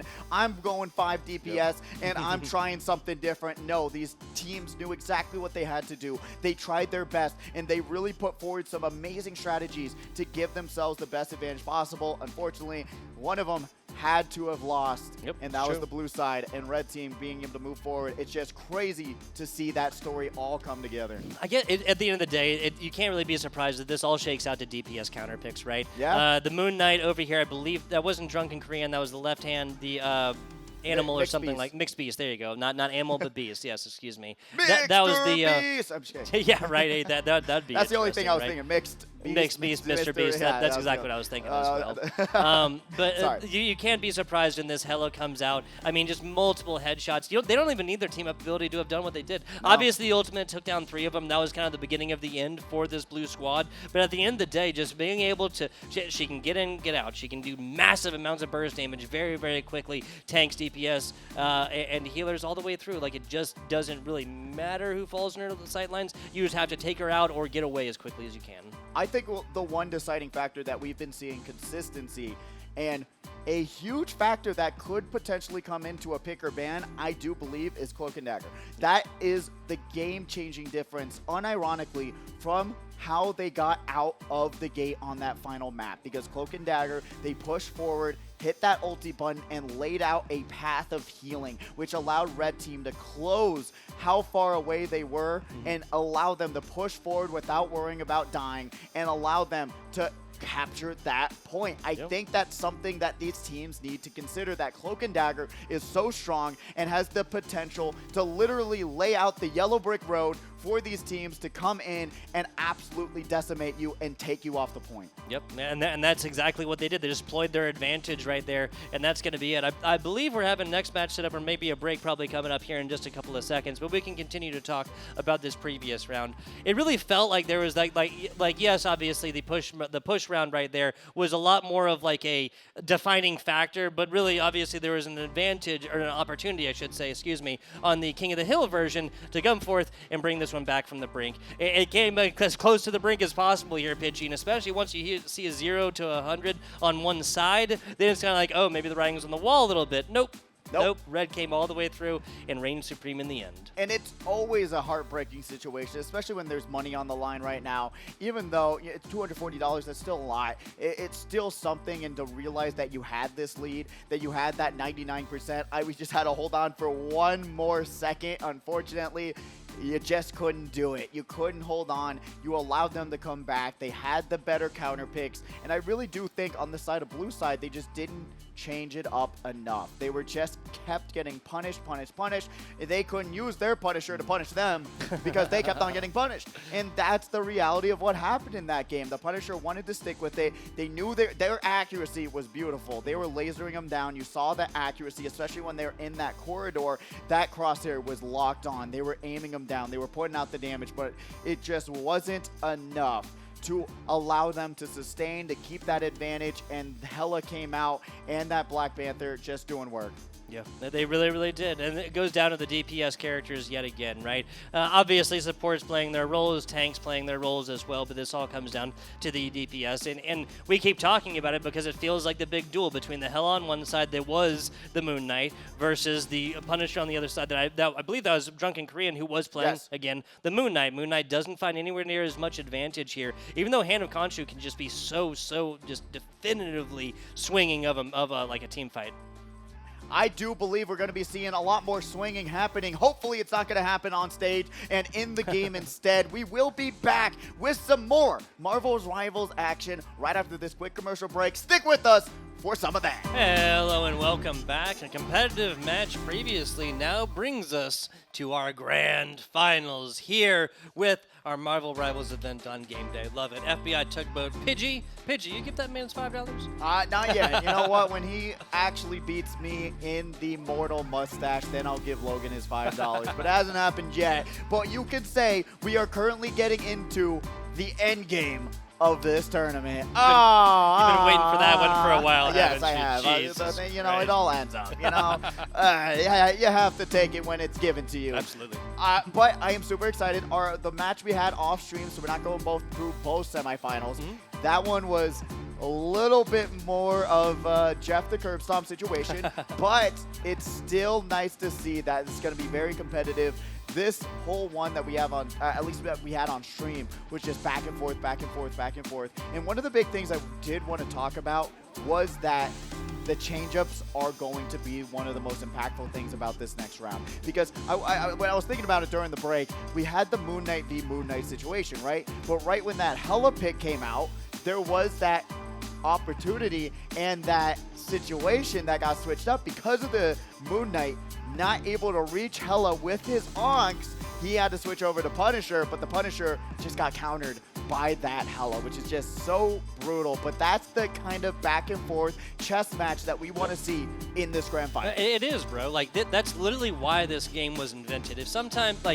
If you're a fan of the blue team earlier, like they put up such a damn good performance, right? Like this was so neck and neck right here. Obviously, there's a little bit of like feel as bad as like given that they were ahead, they gave up a lead to come back right here. But we want really even-handed competitions all the way through. And if you take this game math, right?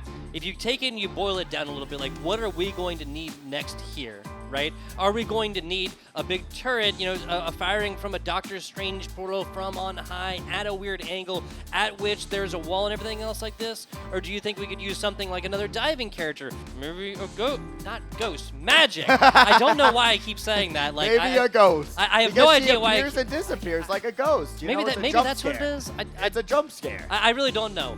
Magic, or maybe Psylocke, maybe your Scarlet Witches, but at the end of the day, a big pillar of damage like Hela, especially when she gets her ultimate, and especially if a Hela gets her ultimate and there's not pretty much a full 6, maybe 5 characters alive, then she is going to get through the entirety of her ultimate, and she's going to throw these rocks in there, 175 apiece? Yeah, or something like that, from on high, and it's just like, that is not a sustainable situation. You cannot go forth, put yourself in that situation, and expect to come out on top of the MPG. No, you cannot. It's really a hard call because you want to get to that point, especially when you're at that 80% mark like we saw with the Punisher on his ulti. You think it's going to be enough to change the tide, but it matters the most on when you're going to use these kind of situations. I do believe, like you're saying, if the Punisher just went down there, actually ultied behind the lines and was able to take down the Hela, because you're not going to be able to out-damage the Punisher versus a Hela situation. It's a 1v1, maybe with those headshots stacking up. You only need 2 to take out a Punisher. So you got to think about when you got to use these ultis and communicate with your team. And there was a lot of craziness on those comms, trying to make it happen, trying to make something change it all up. But unfortunately, the blue team could not figure it out at the very end. And that's the thing about Punisher, right? Like, it's not like he gets larger and he gets like 200 bonus health like Mr. Fantastic, like your Venoms when they get low, or like your Wolverines when they hit 1 or something like that. It's not like that. He just gets larger, his damage output obviously increases like tenfold, but his health pools remain the same, right? And so if there's ever like a flare gun to put up in the air and say, hey, shoot at me right now, it's going to be that. This one was just a little bit different because it happened to be through a Doctor Strange portal, right? That Doctor Strange portal closes. Now where is the Punisher? He's in Narnia right now trying to make an effect from the moon. Yes, they are, and we are changing it up right now on these maps. We're going to be seeing a little bit of not run back like we said at the beginning of the show.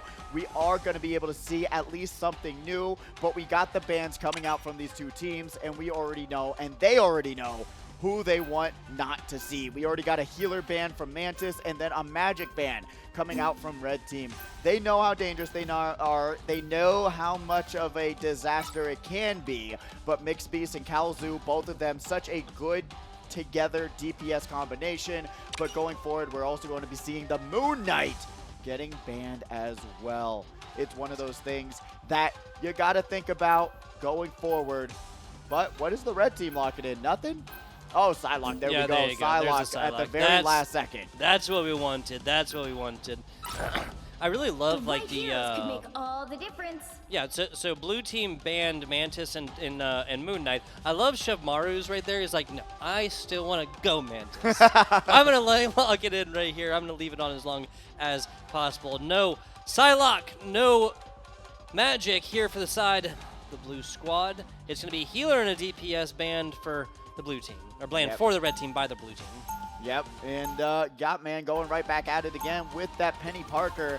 I mean, it's going to be quite an interesting battle. Remember that Ares, Sloppy Gunner, Bobby, Kanzai, they're all very talented in their own right, but Bobby's switching over from the Hulk into a healing character. That's going to be quite interesting to see if they're going to be able to utilize the snow, even though, like I said, going to be able to lock on, get those heals out pretty easily, but still able to plan out your ultis on these healing heroes. It's going to be the game-changing difference that we're looking for. That's a team comp right there, my friend. This is a team comp that is built for success. And if you're thinking I was talking about one team, let me set that straight. Both of these are really, really gearing up right now for some interesting combinations of characters. Can I say that without giving anything away?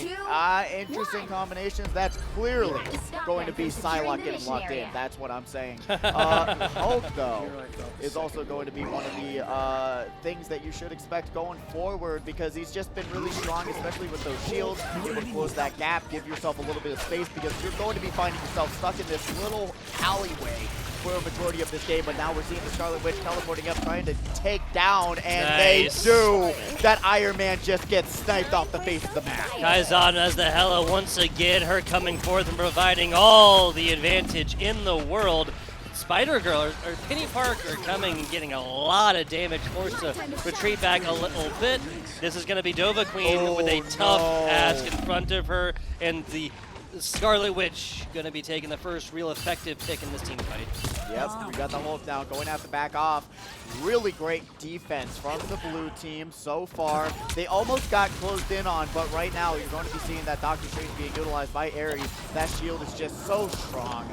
I do believe that we could potentially see that in the patch notes going forward because of how much sustain 800 is ridiculous. It is. It's 800, and then it comes back so fast as well. The Hulk's going to try and jump up to the rooftops, but unfortunately you're going to be seeing post-MCU Hulk where he's not going to be that useful. We got Hela putting out that KO and going forward. Red team down one, but so is blue team.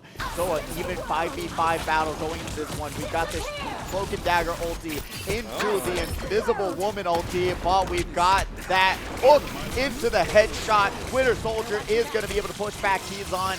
Invisible Woman going to be able to put out those heals as well. We've got Keyzon getting sniped from the rooftop, but 4 people are stunned from the Doctor Strange ulti. We've got the Hulk being able to negate Doctor Strange's burst fire damage, and now we've got a little bit of a change-up going over to Mr. Fantastic. Going to be able to get some additional health and shield, but not even that is going to be enough to help them survive. We were looking at 550, and I blinked, and it was down to like 45, and it was one shot away. Kalzu getting it going rather low, and you put baby into a corner. No more Kalzu for you, my friends, as we're going to be looking at Red just still fighting, attacking for that first tick of progress. What's so sad is that Red Team had it. We saw it. We had our hearts drop for a second because of the fact that they were looking really low. They had a few eliminations. Keyzon is also going down to Hella one more time. Hella's just been on point with these picks. But then Dr. Strange ulti stuns 4 of them, and that allowed them to change it up. Fearing Magneto, you can see them just dashing away into that bird. And unfortunately, once again, we're going to be seeing that Dr. Strange is putting out so much work and so much damage, so much sustain. It's pretty ridiculous that they haven't gotten eliminated just yet. Did they even get killed in this entire tournament so far?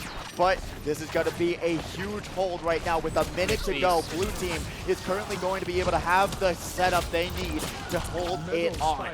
Mixed Beast has it, goes to the top. No, doesn't pull it in time. Keyzon. Okay, so I've actually been counting. Mixed Beast has beaten Keyzon once. Keyzon has taken down Mixed Beast like 4 times, once or twice as Iron Man as well. So continuing to fight this one through the DPS duels. Coming in here and really pulling a difference between these two squads early.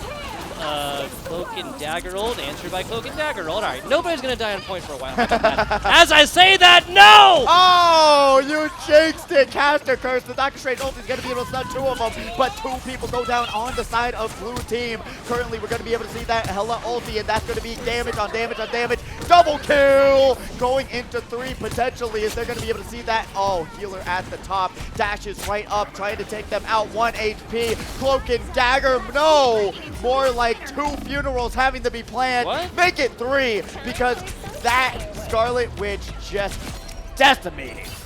Nicely done. Keyzon tries to get on over to this point, stall it out a little while longer for their teammates, all for naught, and going to be fighting this next without a DP, or without a second DPS, I should say, for a little while. No healer as well. This player needs to be Dagger, needs to be healing right now.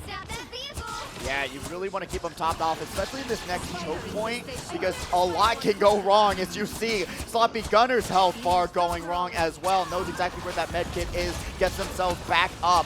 This Magneto needing as many heals as they can, because you can just see the damage being output, spear of damage being out there with the invisible woman. Hella ult once again, but Dr. Strange going to be able to float up into the sky and absolutely counter it. But Penny Parker is going to go down from Hella. Barbarino going to be able to confirm that one.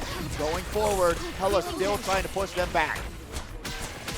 Just waiting for positioning, trying to play this through. This is a wise decision for Red to just simply have come back a little bit, taken that neutral space in the middle and made it more of like a no man's land. Here comes one of the Cloak and Dagger ultimates. Might see the second in just a second.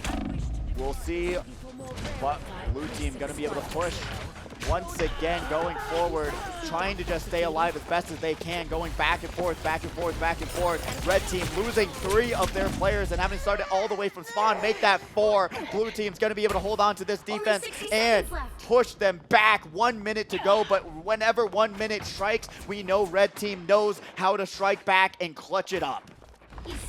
Neutral position, kind of feeling each other out as of right now. Ultimates available for both teams. Which ones? That's the question. On board with Keyzon right now. We've been watching this DPS duel so far with Dip and Mixed Beast. Be consistently through. There's an invisible wall in the middle.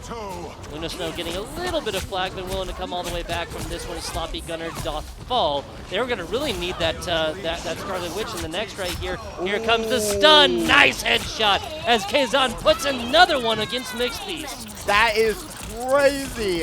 What an absolute showcase of just nailing those headshots time and time again. But blue team currently up 6 to 5 versus, and with 7 seconds left, I said they clutch up with 1 minute left, but unfortunately, this Black Panther is going to have to run for his life, might reenact anything they can to try and survive, might have to pass off the mantle of who actually is the Black Panther. Blue team gets struggled. They go down 1, and now red team 6. No 5v5 situation, overtime. They got to get on the push. Whoa. They've got to do what they can. Black Panther jumping down, slicing and dicing, and now we're going to be seeing it once again. Sloppy Gunner able to hold on and press left click as best as they can. No ultimates necessary for the Scarlet Witch. I gotta say here, Pidgey, I thought that might have been the beginning of the end of the defensive hold there once the Scarlet Witch went down, right? Flanking possibilities, consistent DPS over time possibilities, ultimate abilities. Didn't want to say it then, but ultimate was available right there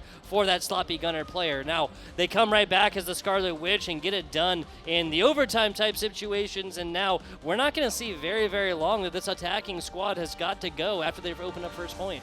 They've got to go somewhere, somehow, and really not being able to push that far off that first point and not having a solution for this Hela has been the biggest downfall, but hopefully they'll be able to change it up and find the solution, which I like what I see, but so does technically Hela will like what she sees. It's a great counter pick, oh, what's the counter to Hela? Well, it's kind of Hela, right? Yeah, that's what I'm saying. Like, what do you really want to do here? Are you going to make it easier for them, or are you going to make it harder? And right now, I do think it's going to be a little bit easier going forward, but we'll see what's going to lock in. No changes really from both teams, which is kind of shocking to say the least. Yeah, a couple of changes.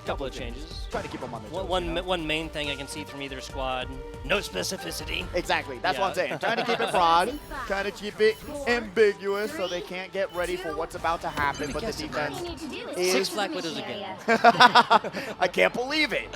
This is why she's so competitively integral. Oh my God. That 3% pick rate is just not the entire team picking her. Yeah, right. It's just this 6 players in Las Vegas picking her over and over and over again. That's the new meta. It's just gets another nerf 40% win rate.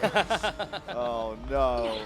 And That's now funny. we got the Doctor Strange portal running right in, and you know what that does to your frame rate. Nothing good, even for these extremely powerful computers. Thank you, Marvel Rivals, but it's still fantastic to see such a great implemented ability. Keys on! Going down. The Storm is going to be able to find one. Will they be able to find two? They don't. They're going to be able to jump right out. Invisible Woman heals themselves, and now that damage is coming out, and Kalzu finds that one onto Ares, someone who doesn't die easy on that Doctor Strange. Wolverine gonna be able to slice onto Sloppy Gunner, but they are stuck in this hallway, which just allows Wolverine to mow them down.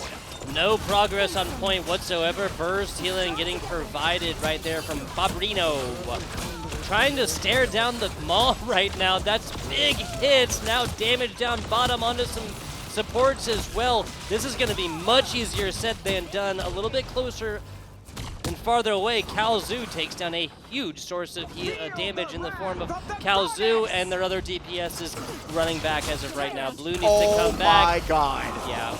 Wow. The Wolverine jump into the Storm ultimate to grab 3 of them. Their entire backline is gone. So goes their front line. Sloppy Gunner can't survive, and Ares now on life support. The change up into the Wolverine and Storm really making the difference up in this round. I gotta say, I don't like the utilization of both ultimates right there. It was exciting. Yes, they took him down, but the one DPS is down, the other one is coming back. Anybody who's tracking a little bit could have been able to tell that, right? You take both of your DPS ultimates, one of which does not charge very quickly, right?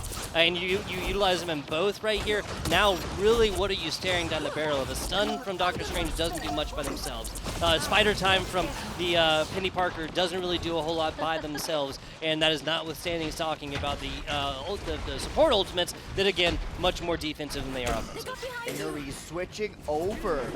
What are we seeing right now? Ares taking themselves off the Doctor Strange, but they went over to the Winter Soldier, and they just immediately get picked off. Kizan also going down. Kansai also in life support. Magneto is the only tank on the blue team, and they're going to need way more than that. The Storm is just coming in, and they are wreaking havoc. What is this, Mario Kart with as many shots that are happening? Winter Soldier's going to be able to pick off that Storm. Finally, we're going to be seeing a little ray of sunshine for the blue team, as it's going to be a 5v4 situation. That is a lot of glowing over here for one of these teams. Posturing back and forth, trying to go toe-to-toe as of right now. Magneto in the front with the Doctor Strange on the other side, coming from on high. Mixed Feast trying to find something. It's Spider Time as of right now. Kalzu down. Slamtaro down. No Wrecking Ball for you, my friend. Kaizen finding it from on high. There's a Magneto ultimate as well. Trying to get something going here as Mixed Feast turns this one into a natural disaster. The ultimate from the support doesn't quite get there in time. Pidgey, they're still fighting this one. Sloppy Gunner, though, is going to be able to find that one with the absolute damage that Scarlet Witch puts out, and it's looking like they're going to be able to finally push this forward. 6v5 situation. Dr. Strange Portal coming out, going to be able to bring Penny Parker in. But both Invisible Woman and Penny Parker and Mixed Beast all in a wrap, which is going to allow them to push this part forward finally after so long with 7 seconds remaining. What an absolute clutch factor. And you saw that Storm. I thought that was going to be the equalizer, but unfortunately, it did not add up enough. Red Team's defense crumbles. I gotta say, the switch back on over from DPS characters, that just makes sense right here for Kalzu. Mixed Beast, no reason to switch whatsoever. No reason to switch.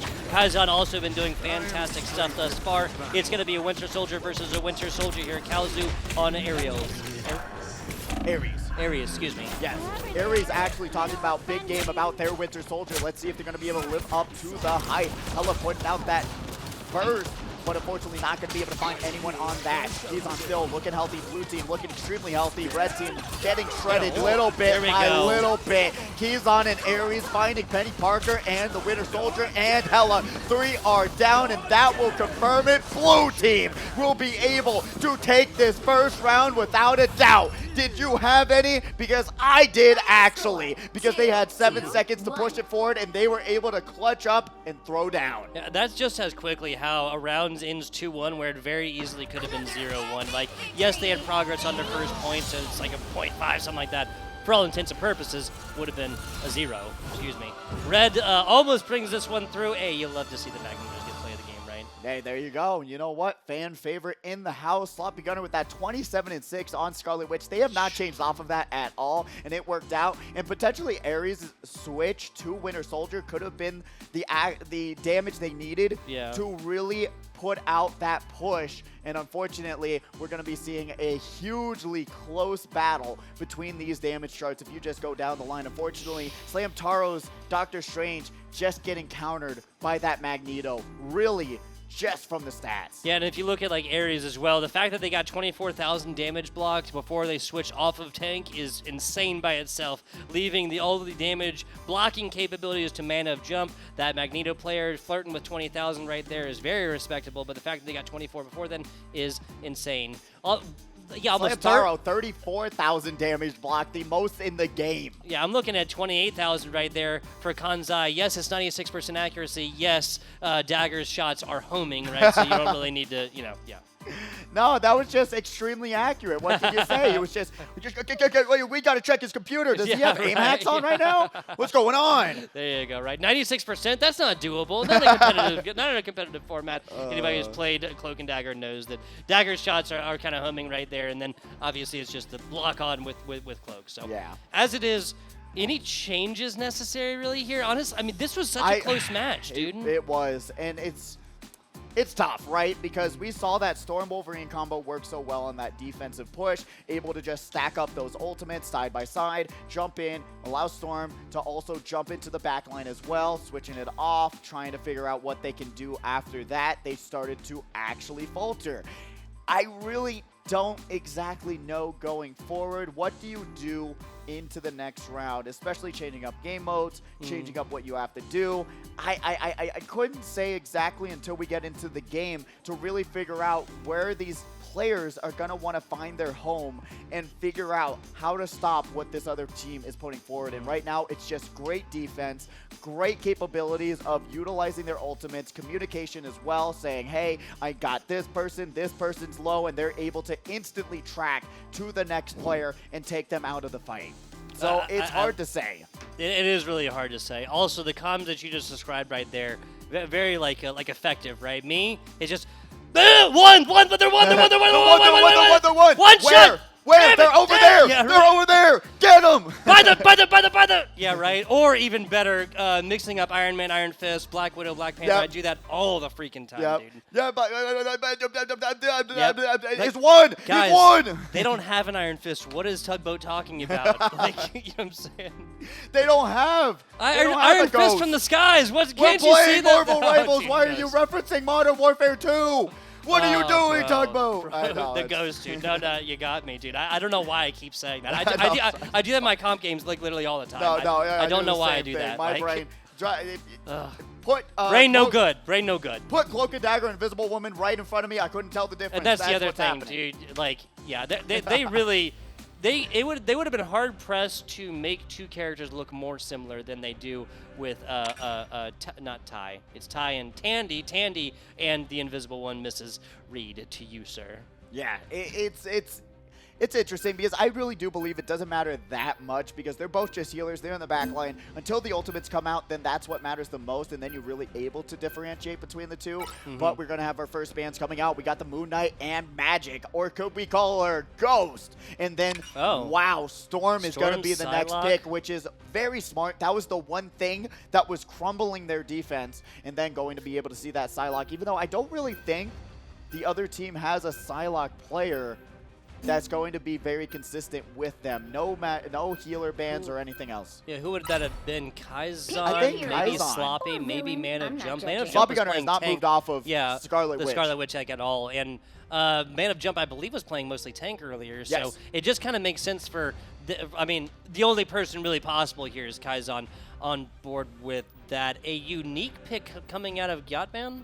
Yachtman? Sorry, Yachtman. I didn't Yeah, say it Mr. right. Fantastic, not popular, in my opinion. I don't think he puts out just enough damage, per se. His ult isn't, like, sustainable No, enough as it's well. not. Yeah. Like, you'll dive the back lane, and I've done it where I've gotten, like, 6 or 7 resets, and you still don't even get one pick. Yeah, And it's only 50 tough. damage per, right? Yeah, Like, it's not the most ideal in my opinion, but we'll see what happens going forward into this next round. Remember, this is just a best of 3 series, so we could be seeing blue team take it all here right now.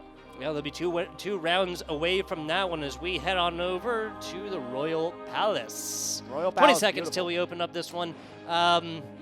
As far as this, any things I need to think about? You need to like the destructible environment on Royal Palace is almost more important than any other map, and especially definitely near their King of the Hill map outside of what was it? Hell's Haven. Hell's Haven, excuse me, I believe. But because there's so much area that players can go on top of. If you've destroyed that, obviously they can't go on top and take that aerial advantage down from you. And you're already seeing it right now with these competitors being able to break down these walls and these pillars, trying to give themselves any sort of little bit of an advantage that they can find. This is a very tough map to deal with because you have these long corridors, these long hallways that you're able to fall back into and get your heals if you need them. But right now we're going to be seeing those Gamora tentacles going down in an instant and already bringing it all out. Mr. Fantastic going to be able to stretch out their arms but not put out the damage they're looking for. And I also think Mr. Fantastic a little bit more difficult to land those shots on, but already Slamtaro with the first elimination of the day, serving it up Gary's way. Ares is also going down. Kalzoo's Winter Soldier. Is this a lore accurate performance? We're currently going to be able to see one more headshot. Will it make it 3? Paparino on life support. 1, 2, 3. And they are going down. Namor confirms that one. That's a javelin for the ages right here as Namor uses what is generally a get out of dodge type ability and cooldown to just get up with the rest of his team. This is exactly the area that I was talking about, and if this squad had come forth and destroyed this destructible environment, now they have no perch with which to sit upon. As it is, Kaizen down, looking at Mana jump back in a couple of seconds on board the Strange. Here, as they're just trying to maintain some sort of front line, there's a wise decision for Blue to just simply back up. Now we have our first character change of the match. We're going to be seeing Man of Jump changing it up, seeing if that damage is going to be able to be a difference maker because Orange already at that 50% mark. They are going to be able to hold on to this. And with that Penny Parker AoE, all of that damage in that area, you're going to have such a hard time even trying and attempting to get on that whole entire objective. Scarlet Witch popping out burst bubbles, but it's not going to do that much damage. We've got Shove taking down Keyzon, and that's going to be a 5v6 situation. Red team with the advantage. Namor trying to put out something here. Barbarino looking extremely low. Let's see, will they be able to heal themselves back up? They do. Look at this. Winter Soldier trying to find an opportunity to pop off. Going to be able to push up that burst bubble, but now we've got that Punisher ulti. It does so much damage, but now we got the Penny Parker gonna be able to run around and try and put down as many landmines as possible and keep this objective safe at 94%. Will it be a sweep back? We've got the blue team on edge, but they're gonna get healed right back up. 5v6 situation, 99% blue team. Most likely gonna be able to take this one over. Sloppy Gunner go down. Okay, so one down from both of them. Slamtaro down as well. Red is at a disadvantage. They know it, and they tried to put a toe on there. This is just a matter of trying to get them as few percentage possible points possible. Thank you. Say that 10 times fast. No, I'm good. I'm good. I just failed at doing it, actually. And now, so what the idea is putting a toe on right there and obviously delaying this just like a little bit farther. So this would be, this would probably be like 24, 25% or so versus 20. And that can really stack up to matter here. It really can. And having that Penny Parker ulti, and I would probably switch off it potentially, like you're already 100%, seeing. 100%. Once you go into this more aggressive route, this is when the character changes matter the most. Red team will get really rough, but Hello ulti gonna be able to go in, turn it all around. Once again, 2 down, make it 3, serve it up fresh. You're gonna be able to get buy 2, get 1 free, get 2, buy 2 free. Red team almost aced. Wow, and this might be a 99 to 100. Guess what Red Team did before? They were able to do the same exact thing, but do they change it up is the question. And right now that Penny Parker is just not putting out enough damage to get them on the site at all. Yeah, I have to agree with this. This has to be a switch. There's no well, actually there's a Groot now here.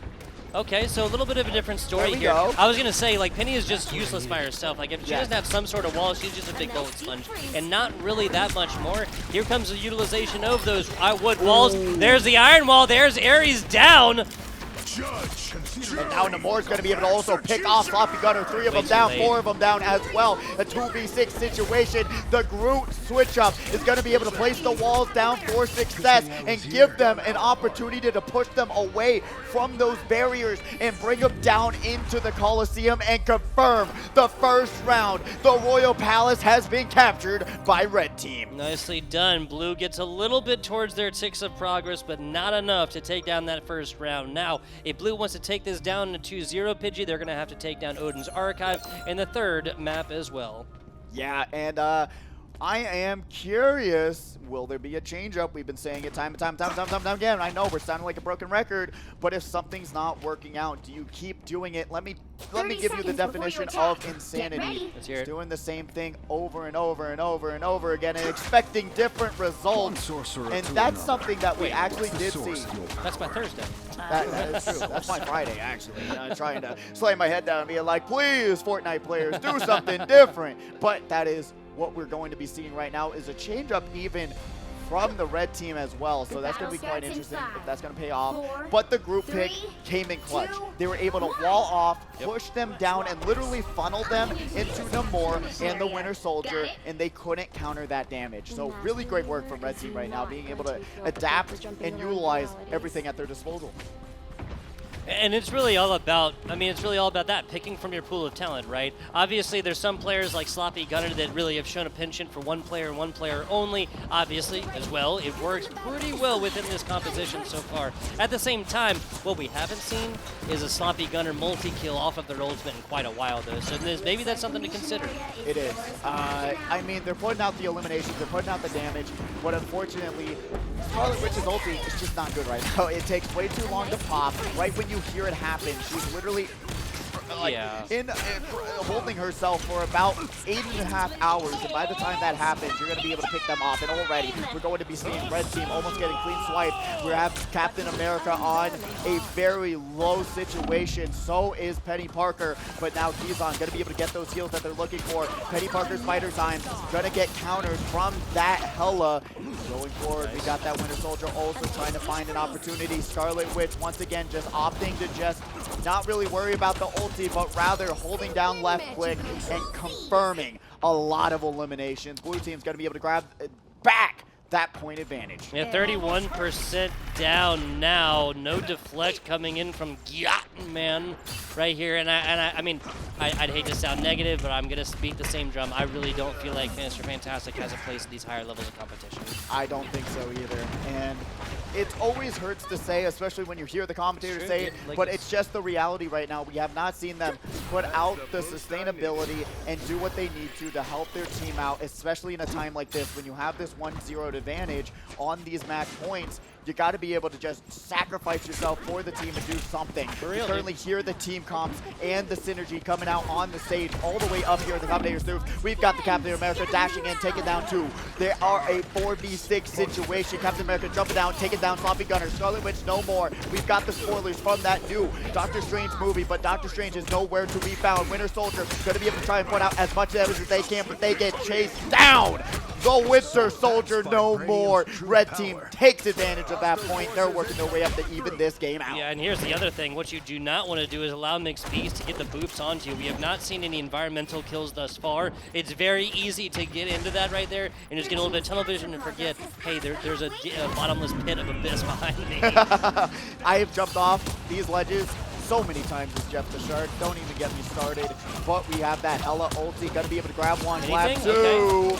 Potentially no. They're gonna be able to get healed right back Where's up. Sloppy Gunner? Where's this ultimate coming in from? They've had this for like a round and a half now. And they still haven't utilized it. Maybe we could see. Environmental kill. Kazu killed themselves. Oh, there we go. Dashing right off the map. Again! And that's going to be a quadra for Ares. He talked big game, and now he's going to be able to take that point away with that quadra. Nicely done. They get all of this done with just a single ultimate. Kaizen, I mean, they're at 20%, but that seems like, I mean, it seems a lifetime ago. That was 30 seconds. That was forever ago here, Pidgey. It really has been. Man of Jump has the opportunity to set up Sloppy Gunner also. They do have that Doctor Strange portal on standby. We will see Hella putting out as much picks as they can, staying in the back. You know they do so much damage from afar, and tries, and they do. Mixed Beast takes down their Hella as well. Man of Jump going to be able to take down their Gru, and Stova Queen taking down Sloppy Gunner. Penny Parker dashing through, landmine central with the Luna ulti, combination central. Let's see if they're going to be able to pull something off. Ares takes down Hella. It just feels like VM, right? Like, I'm trying as best I can to kill this person. She's just dancing. Could not care about me, like, whatsoever. You know what I'm saying? I love it.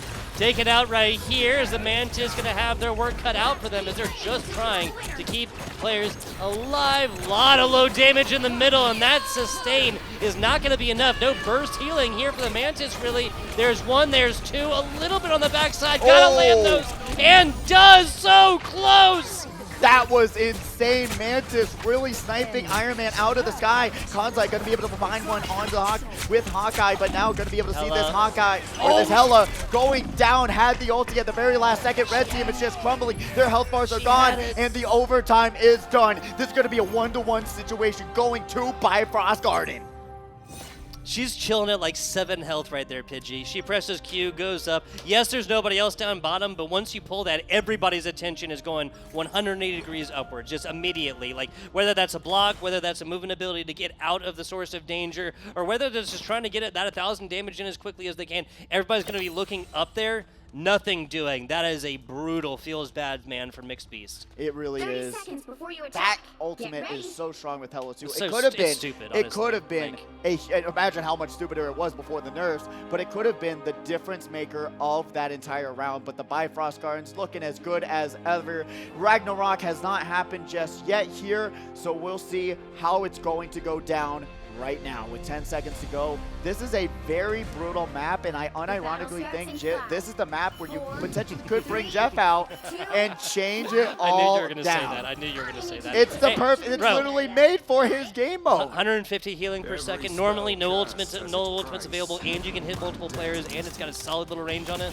I'm just saying, I would take the Jeff the Shark over, and I guess Mantis is better, but you know what? Keyzon is not better than Mixed Beast. Gonna get sniped out of the sky. Petty Parker gonna get grappled back, and that is going to be an escape. Red team still looking extremely healthy. That Winter Soldier and Ares trying to put out as much as they can, but they are not gonna be able to do enough. Again, gonna get stunned right out of it, but their health bar is looking low. Yep. We've got the ulti coming up from Token Dagger, but Ares grabbing 3, Iron Man grabbing 1. 4 players out, 5 make it 5 for the side of red team, and blue is going to be able to take that one over. Squirrel Girl is running for their lives, asking PETA to do something for them. So we see a little bit of a switch over here from the red squad. We'll let blue figure that out as it comes. As we see, I mean, they took that entire point with only two. Excuse me, with only 2 ultimates, and obviously the advantage that Winter Soldier gets is already back to a third towards that one. An early take right here. So Gyatman goes from the ineffectual Mr. Fantastic to like the kind of just not really thematical Venom right here. I have to wonder what's going on. I do not know. They just dove in there and got one shot. Does Hella. Mixtor Beast is going to go down to Ares. 6v5 going forward into this 40% mark for blue team. So there's still a lot of time. You can't panic if you are on blue team. You got to just figure out how to stop this Hellfire from above from Iron Man, and potentially could be something crazy with Penny Parker running in, trying to lay down as many landmines possible, but she is not really an aggressive character. So will it be enough as we got Iron Man switching it all over, and Penny Parker and Kalzu finds 2. Yeah, Kaizan easily getting taken from on high here. Here comes the Doctor Strange ultimate. Nothing doing. His mana jump completely wastes that out. Now, that's Bobby Reno. Yeah, so Bobby Reno doesn't go where they needed to right here, and that's going to be an easy series of picks. Again, not 100% what's going on right here. All 12 of these players are higher elo, and almost all 12 of them made really poor plays in the past 30 seconds or so. I agree. I'm not singling anybody out, but some honestly really, really poor plays. It is, and when you have 73% on point, you really maybe even overextended yourself too far, had some easy picks that happened, and now we're going to be seeing red team able to take over for the time being, but now jumping down, we're going to be able to see again another Winter Soldier ultimate, but Ares is going to get picked off immediately. We're going to have that Mantis being able to just snipe them out. Hella ulti, going to try and find anyone, but they are hiding. We've got the Penny Parker taking down Sloppy Gunner. Sloppy Gunner really I don't think the Scarlet Witch is what you want to do right now. Hella going to be able to find one as well. 3v6 situation, and they're going to be able to find at least 20% more as 4 of the blue team goes down. Correct me if I'm wrong. Sloppy Gunner has held on to their ultimate for 3 rounds now. I mean, right? I forgot. I'm pretty sure actually. this player has had this since last. Here finally comes the switch. Something. This could be A shortcut through space. We'll see. We'll see. No, there you go. And no, this is perfect. You come from the other side. There's damage, but nothing else because.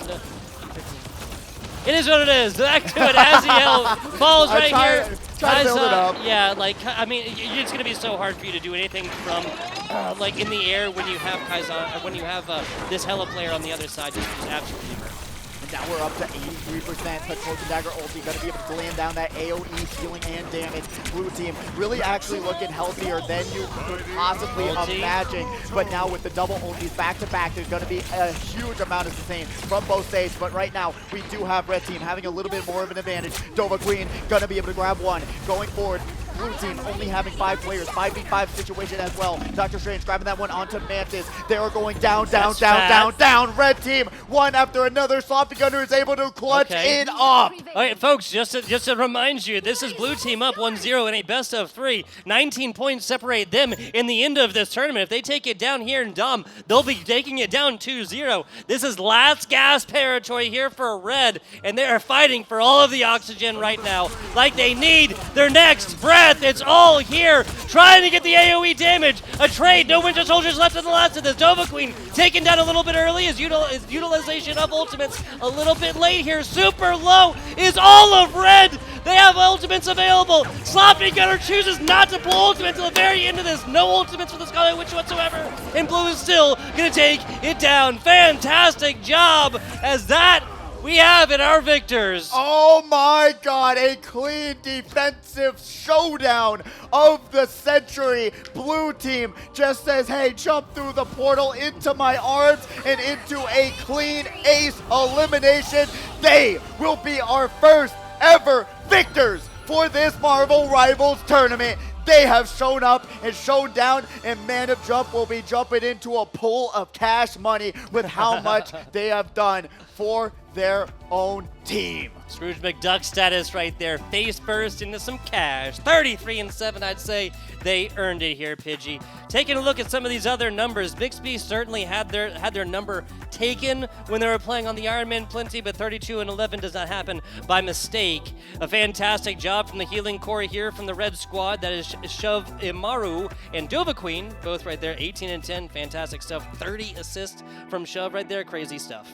It is. And really going down the line, being able to just compare these DPSs, they were neck and neck. 26, 26, 26, even on the side of Cloak and Dagger grabbing 26 eliminations, 24 for Keyzon, but then going down the line, 32, 22 with that 24 from Dr. Strange. So the output from that Cloak and Dagger was the game-changing difference, in my opinion, comparatively to Dova Queen's Cloak and Dagger with that 18 eliminations. And even then, if you compare the assists, Kanzai 26 to 22, and then Dova Queen's 18 to 10. A little bit more aggressive gameplay coming out from Kanzai to really confirm and be one of the changes that blue team needed to give them that upper hand advantage. Look, I'm not really caring so much about like the 26 and 4, right? The 21 assists is really where we mind as that. Obviously fantastic for the 4 final hits.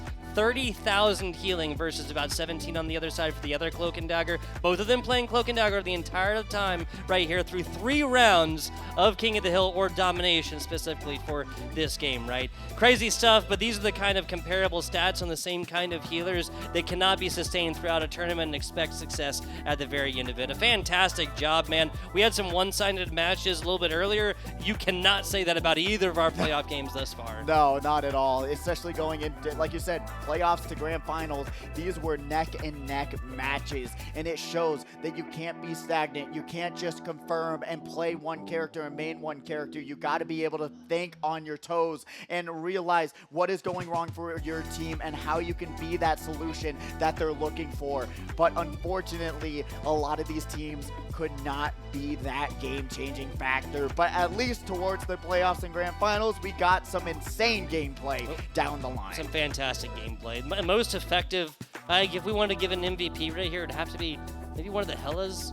I mean, I would even say maybe the Mantis. I would even say honestly, and I hate Ares to on play the Winter Soldier. Yeah, Ares. Yeah, you saw the damage output as well. Fair. He That's switched fair. from the Doctor Strange into the Winter Soldier and Which was is able to be that little bit of chip damage that they were looking for, because they didn't really have the eliminations, but they had the accuracy and those shots that allowed everyone else to close in, allow Sloppy Gunner to just invis in, grab that last piece of health and get out, and that was really what I saw was a huge difference. I really think those pulls were just so effective. I mean, you get it onto tanks, you get it onto individuals. Basically, if you get it onto a tank or you get it onto a squishy healer, then that's going to be elimination outside of like an immediate projected bubble from Hulk or from Magneto and stuff. Obviously, two tanks we did not see in the very, very end. And once you just allow that to happen so consistently, right? And I gotta say, I love the attempted Doctor Strange portal in the very end, but once you do, like, if you just put up portal and you say, hey, jump through portal, jump through. Yeah, okay, hey, come on all right, we're jumping through portal. What do we do next? There always has to be a second step to that game plan, because if you just come through, like, I feel like it's like players' natural reaction to just come in and then split, right? And at the very end, you're gonna have like this little arrow coming through, in and then out. Okay, well, all of the enemy's fire is coming right at the very, very end of that arrow. And I also think the Doctor Strange ulti wasn't the best. You saw where it was placed, and everyone just funneled themselves into a corner. They were backed against a wall, quite literally, with that Doctor Strange ulti once again being angled in such a way where once they felt the damage being output, they immediately turned around. Guess what? Oh my God, there's a wall! And they couldn't go anywhere else, which allowed blue team to just sustain the damage. Scarlet Witch, Winter Soldier, you just have a clean line of fire to shred them and allow them to defend that site to the very end, which really was the talk of the town, even with the other Doctor Strange ulti not being teleport not being the best. going down the line, which cost also another team their own victory. I do have to ask, though, going forward, if we do have another one of these tournaments, should they ban Cloak and Dagger, since we saw them in literally every single game? I think we did literally. That's a really good point. I mean, she just got buffed as well. Her Dagger Storm went from 15-second cooldown to 12. That kind of feeling is pretty so crazy. The 4 dashes is like, that's what I was getting to. That seems a little bit even crazier. Obviously, each dash like still has 5 seconds of effect, but now you have 4 total dashes. And the simple, like, being able to draw 3 on the way and then use the 4th to get back to your team, like, well, and again, you're not invincible during that period. People forget about that sometimes. Like a big Magneto ultimate, obviously, even flirting with an Iron Man ultimate, you're done for. 4 Penny Parker mines, you're done for. Like, it's still possible. It's just very, very hard and requires some coordination. If we had like a tournament where there was one single ban and we used today as like kind of like our springboard from which to make that decision, I'd have to agree with you. There was not any single more. Maybe Doctor Strange, maybe even that. I feel like I'm grasping at straws here. Yeah, Doctor Strange in the early games, especially against the newer competitors.